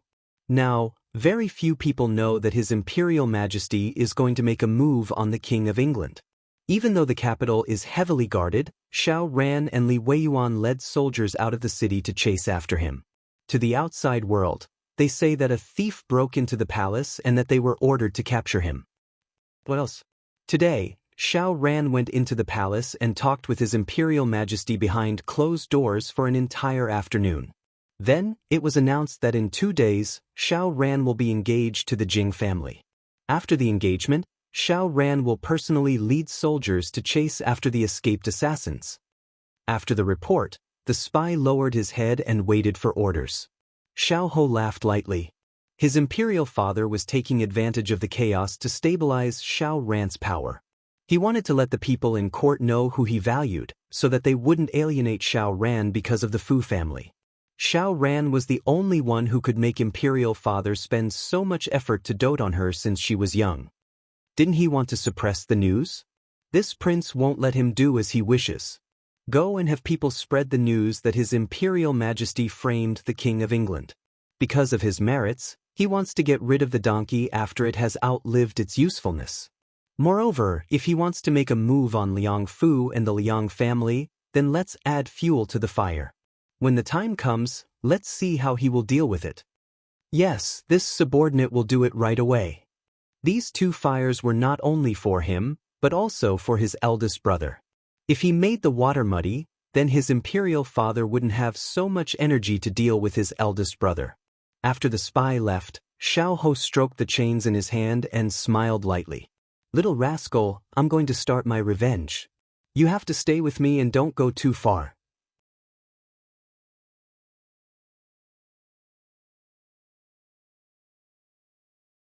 Chapter 1371. After that heavy rain, Chu Qingyan began to have a fever. She was unconscious for 2 whole days and only woke up on the morning of the 3rd day. She opened her heavy eyelids, but the sunlight was too dazzling. She immediately closed her eyes and waited for her eyes to adapt to the light before slowly sitting up. Her entire body was sore as if she had been crushed by something, but this was not the main point. Everything in front of her was very unfamiliar. Although the simple and crude house was small and tidy, it still made her vigilant. Just as she was propping up her aching head, the wooden door creaked. Someone had pushed the door open and entered. She immediately pulled out the hairpin in her hair. If the person did not come with good intentions, she would directly throw it. However, To her surprise, the person who came was an old granny. She was holding a bowl in her hand. While she was stunned, the old granny said in surprise, "Miss, you're awake. You scared this old granny. I thought you were going to continue sleeping." Because her skills had improved, she could tell from the old granny's walking and breathing that she did not practice martial arts and was just an ordinary woman. Only then did she let out a sigh of relief and return a smile. "Was it Granny who saved me?" The old granny walked in front of her and handed the bowl to her. "It wasn't Granny. It was the great master who saved you. This is the medicine that the great master asked this old granny to brew for you. Quickly drink it so that your illness can quickly recover." Chu Qingyan obediently nodded. After drinking the medicine, she found out that she had been drenched in the rain and had a high fever. Fortunately, someone had saved her, otherwise she would have died in the wilderness. The great master that the old granny spoke of was an enlightened monk. He had saved her before, so she called him her benefactor. This time, he was passing by the forest and brought her to the old granny to take care of her. An enlightened monk? In her impression, there seemed to be such a person. As if to confirm her guess, the sound of the pagoda bell came from outside the door. She was thinking about Su Yi when a green monk robe appeared in her line of sight. Although the material was ordinary, it was very neat and did not have a single crease on it. Chu Qingyan slowly raised her head and looked at the tall figure standing in the middle of the room. His sleeves were gently swaying, his posture leisurely. His features were white, like spring plums blooming with snow. His temperament was clean and holy, like autumn chrysanthemums covered in frost. It was as if as long as he appeared, lotus flowers would bloom wherever he passed. "Almsgiver Chu, how have you been?" His gentle voice was like the gentle recitation of Buddhist scriptures, washing away all distracting thoughts. Only his voice remained, echoing in one's ears. Chu Qingyan smiled bitterly. "Do you think I've been well since we last met?" When the other party heard this, she also felt that it was inappropriate. When she was thinking about what to say instead, she chuckled and thought to herself, "This person is still so easy to fool. Long time no see, Xujian." The person who was deep in thought heard the joy in her depressed mood, and for some reason, her eyes curved into crescents as she smiled and said, "It has indeed been a long time." The old lady knew that she shouldn't disturb the two of them, so she took the empty bowl and left. Chu Qingyan retracted her gaze from the old lady's back. Since she knew that he was the one who saved her, there was nothing to worry about. She leaned against the bed wall and looked up at Xu Jian with a grateful smile. "Thank you for saving me. Otherwise, I really would have become food for the wild beasts on the mountain." Seeing that she could still joke around, Xu Jian's heart, which had been hanging in the air for the past few days, finally relaxed. He sat down on the wooden chair and said modestly, "It's nothing. It's not worth mentioning." Chu Qingyan looked at him. Even though he was sitting on an old chair with missing legs, it still gave the illusion that he was sitting on a lotus platform. She sighed in her heart. As expected, his looks were good. Everything he did was different from others. She chuckled and said, "It seems that saving people is a common occurrence to you. It's nothing. It's not worth mentioning." Xu Jian heard the teasing in her voice. It seemed that he would say this every time he saw her. He couldn't help but laugh. Buddhism is about delivering all living beings from torment. When one is in trouble, one should help. This is the so-called, saving a life is better than building a 7-storied pagoda. It seems that just saving me is enough for you to build a 10-storied pagoda. Chu Qingyan teased. Perhaps because they had interacted a few times, he was moved by her familiar tone and couldn't help but agree. Benefactor Chu is right. It seems that this poor monk can complete the great cause of pagoda by staying by Benefactor Chu's side in the future. Chu Qingyan chuckled when she heard this. It seemed that this person wasn't ignorant. She nodded and said generously, "Well said, well said." Seeing her relaxed expression, Xujian also smiled. Then, he asked in confusion, "Why did Benefactor Chu faint on Mount Feng?" After hearing this, her eyes darkened. "We were being hunted down and had been running for our lives. We didn't expect to end up here by accident." She thought of Dong Ting, who had left without saying goodbye. Her head hurt even more, and she was enveloped in grief. Xu Jian could clearly sense her low spirits. His gaze fell on her face. The shadows cast by her thick and long eyelashes covered her eyes. He didn't know what she was thinking at the moment. However, after not seeing her for so many months, she had grown a lot taller. Her chin was sharper, and she looked even more beautiful than Water Spirit. This was one of the few words of praise he had learned about women in the past decade or two. This poor monk heard some news these past few days. It said that His Majesty was attacked by an assassin. The entire capital is on high alert, searching for the assassin. Yesterday, this poor monk saw guards appear in the mountains. Chu Qingyan's lips curled into a mocking smile when she heard this. That was Sichuan Emperor crying thief. She raised her head and asked him, Xu Jian, if I said that the person they wanted to capture was me, would you hand me over? Xu Jian looked at the woman sitting upright on the bed. Her gaze was calm, and her expression was indifferent as she looked back at him. It was as if she wasn't asking about her own life or death, but rather an unimportant question. This girl who was so calm and collected made his brows soften. He put his palms together and said, This poor monk is a monk. I don't care about the secular world, and I definitely won't interfere with the disputes of the imperial family. Chu Qingyan was a little surprised. Did he mean that he knew what had happened between them and Sichuan Emperor? But then she thought about how he was a charlatan. He could divine anything he wanted to know, so she wasn't surprised. Thank you, Xu Jian. She had been testing him just now, and his reaction had made her heave a sigh of relief. She could not fall into the hands of the West Xian the Arch and the others again. Otherwise, it would be a waste of Big Ice Cube's effort to save her. Xu Jian smiled faintly. Xu Jian, can you find out news about the capital? She was now a target of arrest and couldn't easily show herself. Thus, she placed her hopes on him. Xu Jian shook his head. This poor monk can't interfere with the secular world. He had already made an exception by saving her. He couldn't make another exception. Chu Qingyan knew that she had made things difficult for him, so she settled for the next best thing.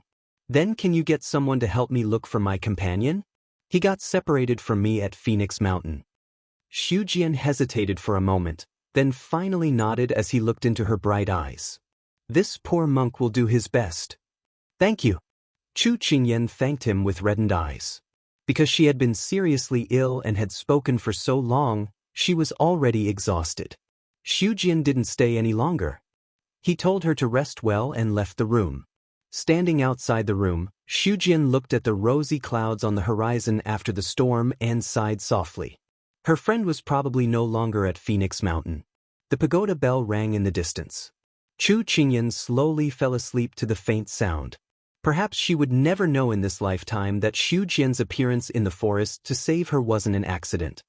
He had only come down the mountain because he had divined that she was in trouble.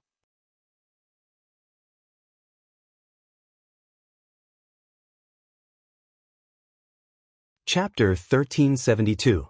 After staying in the wooden hut for another 2 days, Chu Qingyan felt that her body was recovering very slowly. In the past, she would have recovered in less than 2 days, but this time, for some reason, it took so long.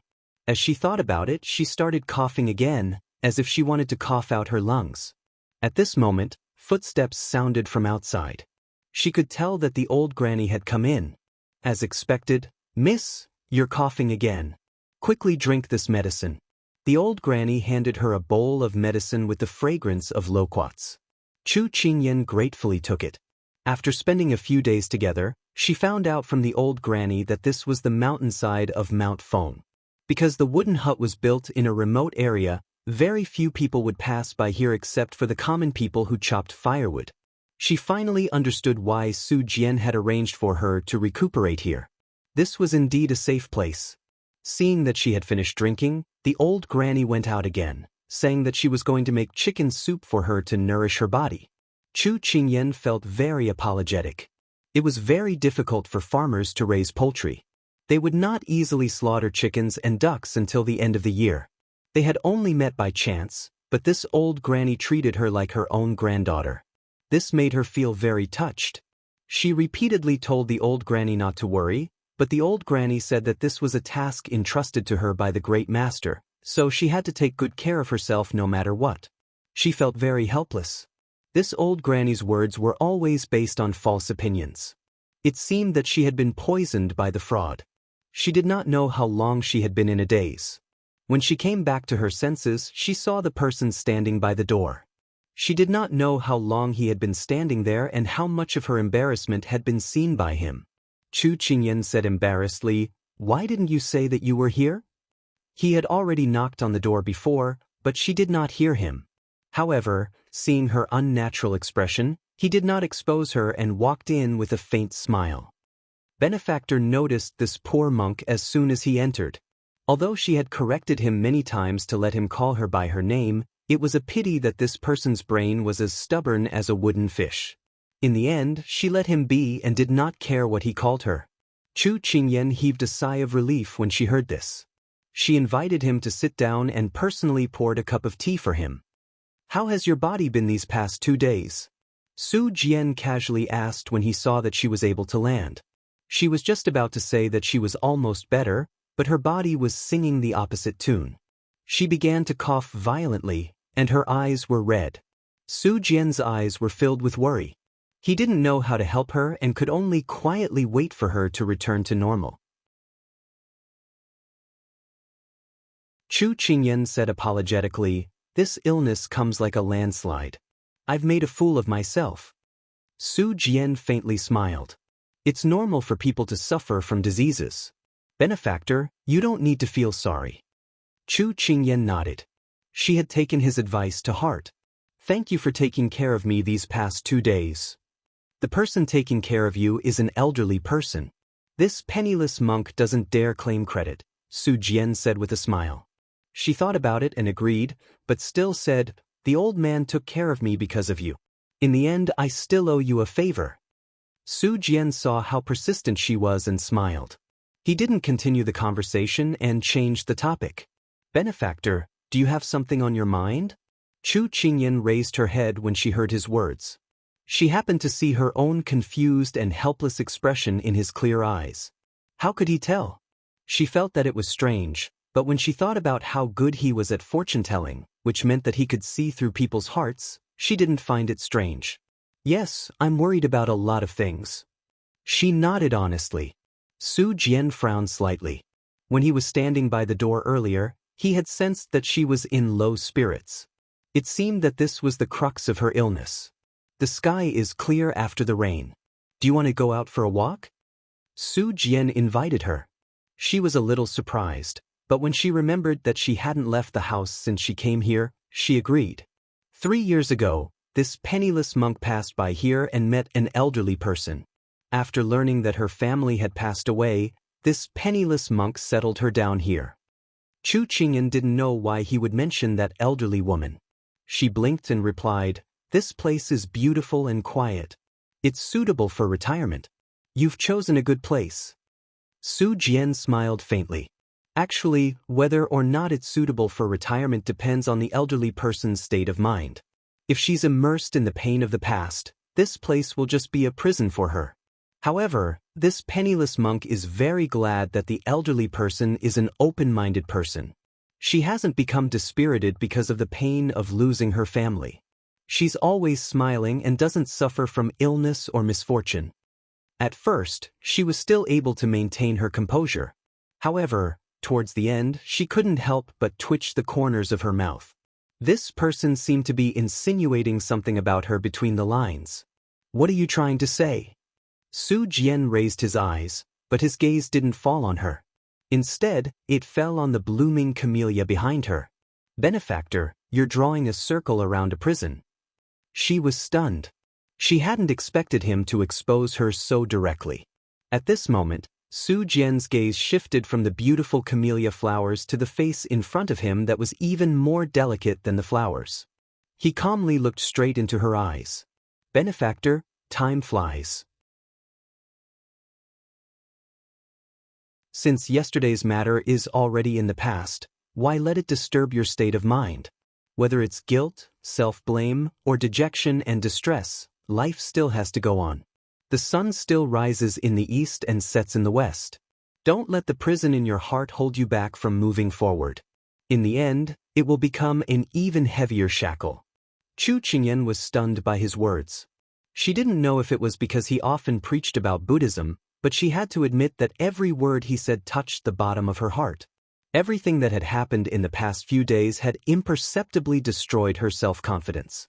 She had always thought that as long as she was willing to work hard and improve herself, she would be able to stay by Big Ice Cube's side.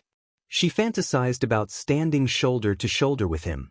She didn't want to be a burden to him. She wanted to be a barrier that could shelter him from the wind and rain when he was tired or weak. However, this hope was blown to pieces by the storm. She had always been protected, whether it was Big Ice Cube, Dong Ting, or Turin and Water Spirit. Dong Ting had faced death alone because of her. Turin and Water Spirit had died because of her. She couldn't help anyone, but she was a burden to those who had good intentions for her. In this hot summer, she felt cold all over. She couldn't help but slowly crouch down with her arms around her shoulders. Su Jian, I know my own limits. I thought I could protect everyone, but in the end, I became a burden. It was I who implicated those who sincerely treated me. Su Jian was stunned by her sad words. He had long known that there was a prison in her heart, but he didn't know that she had imprisoned herself so deeply. Looking at the woman who was only in her prime, but her face seemed to have weathered the vicissitudes of life. Su Jian's calm heart was suddenly moved by the sadness that flashed through her eyes. Her inner demon had already been born. If it was allowed to run rampant, it would be difficult to help her in the future.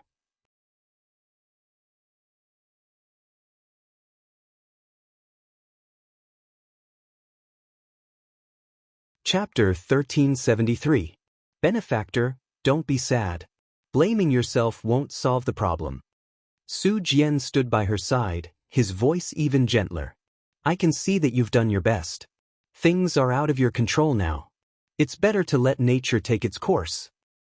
I know you're comforting me, but I still can't get over it. Chu Qingyan buried her head between her knees and said hoarsely. The source of all her guilt was panic. She was afraid that her companions who had fought side by side in the past would sacrifice themselves for her. This was something she didn't want to see. More importantly, she couldn't face the big block of ice. She would rather stay here and seal herself up. You're running away, benefactor. Even if you don't want to face it now, things are still going forward. It's constantly affecting the people around you with uncontrollable factors. What you've lost can't be regained, but those who haven't lost can still be saved. If you're addicted to self-imprisonment by the time you figure it out, it may be too late to save it. Hearing her muttering and combining it with the discussions he heard from the pilgrims who had entered and left the temple in the past 2 days, Su Jian roughly knew what she was worried about and blaming herself for. He put his palms together and continued softly, I advise you not to cherish your gold-threaded robe. When you're young, you should pluck the flowers when they're blooming. Don't wait until the flowers are gone. Su Jian's words caused Chu Qingyan to be slightly stunned. It was as if the dark clouds had suddenly parted to reveal the sun. You're right. Everyone is risking their lives for me. How can I have the nerve to be sad here? This is not my character. If they know, Turin will definitely say that I'm thinking too much, and Dongting will definitely scold me for being pretentious. She looked up at him with sparkling eyes. They were brighter than the scorching sun on the horizon. Her petite body shrank into a small ball in front of him. His usually calm heart was stirred by this person who was like a blazing sun. He wanted to reach out to touch her head to comfort her, but when his fingers were about to reach out, he suddenly realized that his actions were out of his expectations. He couldn't help but withdraw his hand.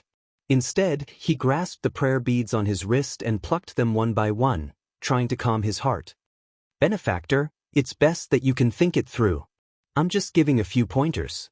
The most important thing is Benefactor's own mentality. The corners of her mouth curled up, and the confidence in her eyes slowly returned.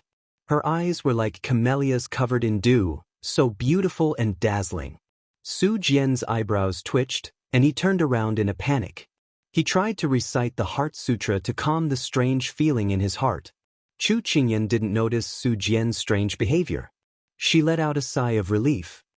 Su Jian, thank you for your pointers. Otherwise, I might not have been able to get over this hurdle. Perhaps by the time I wake up, everything would have already reached a point of no return. That would have wasted the efforts of those who did it for me. Benefactor is a person of great wisdom. It's only a matter of time before you walk out, Su Jian replied absent-mindedly. She felt that it was amazing that this slow-witted charlatan could say such nice things. But since he had helped her, she didn't want to tease him. She directly told him her plan. Su Jian, I'll rest for another day. Tomorrow, I'll set out to find my companions. If it weren't for her severe cough, she would have left immediately. Hearing that she was leaving, Su Jian immediately turned around and looked down at the person who was hugging her knees and looking at him innocently. He couldn't help but say, "Your body hasn't recovered yet. You still need a few days to rest." "No need. After thinking it through, I'm eager to return home." Chu Qingyan smiled at him. She didn't notice the flash of disappointment in his eyes. She looked into the distance. They were halfway up the mountain, so the view was excellent. A worried look appeared in her eyes as she continued, "I wonder where they are now? I heard that the imperial court has sent troops out of the city to hunt them down." "They haven't caught anyone yet," Su Jian replied indifferently. Chu Qingyan's eyes brightened. It seemed that they had already left the city. That couldn't be better. In her happiness, she didn't notice that Su Jian had said that he wouldn't meddle in the affairs of the mortal world. "Thank you, Su Jian." She thanked him again. After putting down the heavy burden in her heart, she hadn't rested well for the past few days. Now, tiredness surged into her eyes. She yawned. "It seems that I can catch up on sleep today before continuing on my journey." "Then why are benefactors still squatting on the ground? My legs are numb." After Chu Qingyan returned to her room, Su Jian stood next to the camellia tree with a blank expression. Today, as he spent time with Chu Qingyan, a strange feeling welled up in his heart. It was an emotion that he had never felt in so many years. It was as if he pitied her when she was sad, worried when she was in pain, and reluctant when she wanted to leave. There was a voice in his heart telling him that he shouldn't have such thoughts, but he didn't reject this feeling. Strictly speaking, Chu Qingyan was just a passerby he met by chance on his path to Buddha. He shouldn't have paid too much attention to her. However, his master had once told him that there was a calamity in his life, and Chu Qingyan was his calamity. So in these years, he had more or less paid attention to her. At first, he didn't take it to heart, but when he saved her again, he found that something seemed to be different. This difference was beyond his understanding. That was why he was standing there, unable to figure it out. Chu Qingyan returned to her room. When she stretched and was about to catch up on sleep, she passed by the window and saw the elegant and upright figure. She couldn't help but sigh. It was a pity that such a handsome male idol had escaped into Buddhism. How many unmarried girls had bitten their handkerchiefs in pity? At this time, the handsome male idol happened to turn around. Their eyes met in midair. Chu Qingyan instinctively smiled at him, but he unexpectedly fled. She couldn't help but reach out to touch her face. Was she so ugly that she couldn't be seen? This fraud's taste was really strange. Chu Qingyan angrily went to catch up on her sleep. However, until the next day, when Chu Qingyan was about to leave with her bag, she didn't see the fraud. She touched her nose. She had clearly told him the time to leave. Didn't he plan to see her off? After a while, the old man said that he might be too busy at the temple to leave. Chu Qingyan thought about it and agreed. So, she bid farewell to the reluctant old man. If she could come back again, she would definitely repay the old man for taking care of her. Chu Qingyan's heart was relieved. The burden was lifted, and her illness was mostly recovered. Chu Qingyan tightened her bag and went down the mountain through the hidden mountain path. Not far away, a man in blue stood in the wind, watching the delicate figures slowly go away. Buddhist disciples should be empty in all 4 aspects, and shouldn't have 7 emotions and 6 desires. In order to get rid of the emotions he shouldn't have, he chose not to see her. Perhaps when they met again, he would still be a Buddhist monk without any distracting thoughts.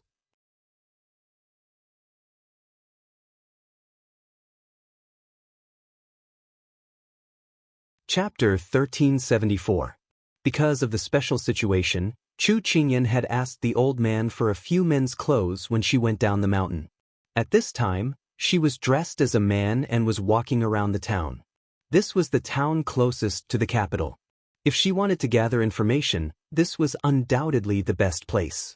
The distance was close and the information could be delivered in time. Because she was wearing coarse hemp clothes, she would be more eye-catching if she wore a curtain hat. So she decided to openly show her appearance and found a place to sit down in a tea house. She drank tea while asking for information. Perhaps she had underestimated her appearance. When she entered the tea house, the people who were talking suddenly stopped and stared at her. Because most of them were commoners, they didn't know what was reserved, so their gazes were very bold. Moreover, at some point, many young women had entered the tea house. From time to time, they would use handkerchiefs to cover their faces and coquettishly throw coquettish glances at her. They had ulterior motives. Not only were there coquettish glances, there were also cold eyes. When some young talents saw this face that was more beautiful than a woman's, they couldn't help but secretly despise him. Sissy, what was there to be proud of? But when they saw that he was dressed like he came from a poor family, their hearts felt more balanced. What kind of girl would like this kind of poor boy? The streets were filled with people of Jianghu and many of them were wearing curtain hats. Chu Qingyan held her forehead. She had miscalculated. No matter what, she should have worn a curtain hat to cover her face. Fortunately, no matter how brazen these people were, they didn't dare to approach her. With her shabby appearance, the men didn't want to make friends with her and the women only wanted to look. This was also good. So she was in the mood to pay attention to the news around her. Have you heard? His Majesty is preparing to make a move against His Royal Highness. He is using some false charges to deprive him of the title of Lord. A few days ago, news came that His Majesty had already secretly raided the King of England's residence. Sigh, poor His Royal Highness has served the country all his life, but now he has met with this kind of end. How sad. She didn't expect to hear news about the big ice cubes so quickly. Chu Qingyan was first surprised, but then she carefully sipped her tea and listened. Isn't that right? This is called the bow is put away after the birds are gone and the hound is boiled. Take a look. Is there anyone who can survive under the eyes of the emperor? Hearing this, Chu Qingyan nodded heavily. The people were not blind and could tell right from wrong. Now that there was peace within and outside the country, the Sichuan emperor came up with this plan of getting rid of the donkey the moment it left the millstone. This was too evil. At this moment, another voice sounded. That's right. Isn't our current peace and prosperity all because of His Royal Highness and his soldiers sacrificing their lives for us? Now that I've heard of his fate, it's truly heartbreaking. But you said that His Royal Highness wasn't sent by the Empress? Logically speaking, he should be the future heir to the throne. Why does His Majesty treat him like this? Someone raised a question. When someone asked, someone answered. Isn't it simple? Because His Majesty doesn't like His Royal Highness and wants his youngest son, the fourth prince, to inherit the throne. So, he wants to get rid of this stumbling block. That's why he wants to punish him. Hearing this, Chu Qingyan was shocked. She didn't think that these people's imaginations were so good that they could actually guess the truth. It was simply 80 to 90% accurate. His Royal Highness is really pitiful. Fortunately, he has safely escaped from the capital. Otherwise, our entire family wouldn't be able to sleep peacefully. An old man sighed heavily at this time. The originally noisy tea house was silent for a moment because of this. The tea in her mouth suddenly became bitter and astringent. Chu Qingyan's expression was sad. Being with the emperor was like being with a tiger, who knew that one moment you were extremely favored, the next moment you would be thrown into a quagmire. Originally, he just wanted to protect his home and country, but now he had fallen into a state of hiding. It was really sad. Fortunately, the people weren't easy to fool. They were grateful for the contributions that Big Ice Cube had made over the years. They didn't believe those unfavorable rumors. Instead, they cleared his name. Fortunately, Big Ice Cube's efforts over the years hadn't been in vain. She suppressed the chaotic emotions in her heart and continued to calmly listen to the chatter in the tea house. After sitting here for an entire afternoon, She heard some reliable news. Xiao Ran was already engaged to the Jing Mingzhu. In 3 months, he would officially marry Jing Mingzhu. Chu Qingyan raised the corner of her mouth and revealed a mocking smile. Was this what he meant by liking her? She didn't like to share her husband with others, let alone someone who had 3 wives and 4 concubines. She hoped that in the future, he would give up on her. Yesterday, Xiao Ran had already been ordered to become the commander of the army to hunt down Big Ice Cube. He had 30,000 imperial guards by his side, all of whom were skilled in martial arts. This time, the Sichuan emperor was determined to kill this son of his. Chu Qingyan didn't want to stay any longer. After finding out the direction of the army, she immediately put down the silver and turned to leave. The girls who were pretending to drink tea but were actually admiring the beauty saw her leave. They bit their handkerchiefs reluctantly and could only leave one after another. Only the owner of the tea house was counting the silver and smiling so hard that his molars could be seen. However, in the tea house, Pang Huang held a teacup and a trace of light flashed through his eyes. He had worn out iron shoes in fruitless search, but now he found her without any effort. Originally, he had been looking for Chu Qingyan for a few days without any news. He had planned to follow the advice of his subordinates and return home. He hadn't expected to run into her in the tea house. When they were on the battlefield, she was dressed as a man, so when she came in, he immediately recognized her. That feeling of blood boiling filled his body again. He tightly gripped the teacup and revealed a smile. Send people to keep an eye on her, but don't let her find out. She is very vigilant, so if you lose her, this prince will hold you responsible. Someone immediately replied and went downstairs to arrange it. As the footsteps faded away, Pang Huang looked down through the window. He could see that outstanding-looking person walking down the street like she was taking a stroll. The desire to imprison her under his eyes became stronger and stronger. He had to have her. Chu Qingyan did not know that she was being watched. She found a ready-made clothing store and bought 2 sets of men's clothes. She also bought a curtained hat and put it on. Under the greedy gaze of the shop's lady boss, who wanted to keep her as a son-in-law, Chu Qingyan quickly left. In this world, when they saw a piece of fresh meat, they were all like wolves and tigers. This was simply too terrifying. After she teased herself a few times in her heart, she found an inn on the side of the road to rest her feet. Big Ice Cube must be very worried if he didn't see her. She had to meet up with him as soon as possible. When the sun rose the next day, she checked out of the room and quickly left with her bag. Not long after she left, a group of people came out of the inn and quickly followed her. You're tuning in to the Passion Pages YouTube channel. We're so grateful for your support, and don't forget to subscribe to join us on this incredible journey through captivating stories. Your generosity through donations truly makes a world of difference, as it's the primary source of revenue that allows me to expand and enhance this channel for you. Thank you from the bottom of my heart for being a part of this adventure.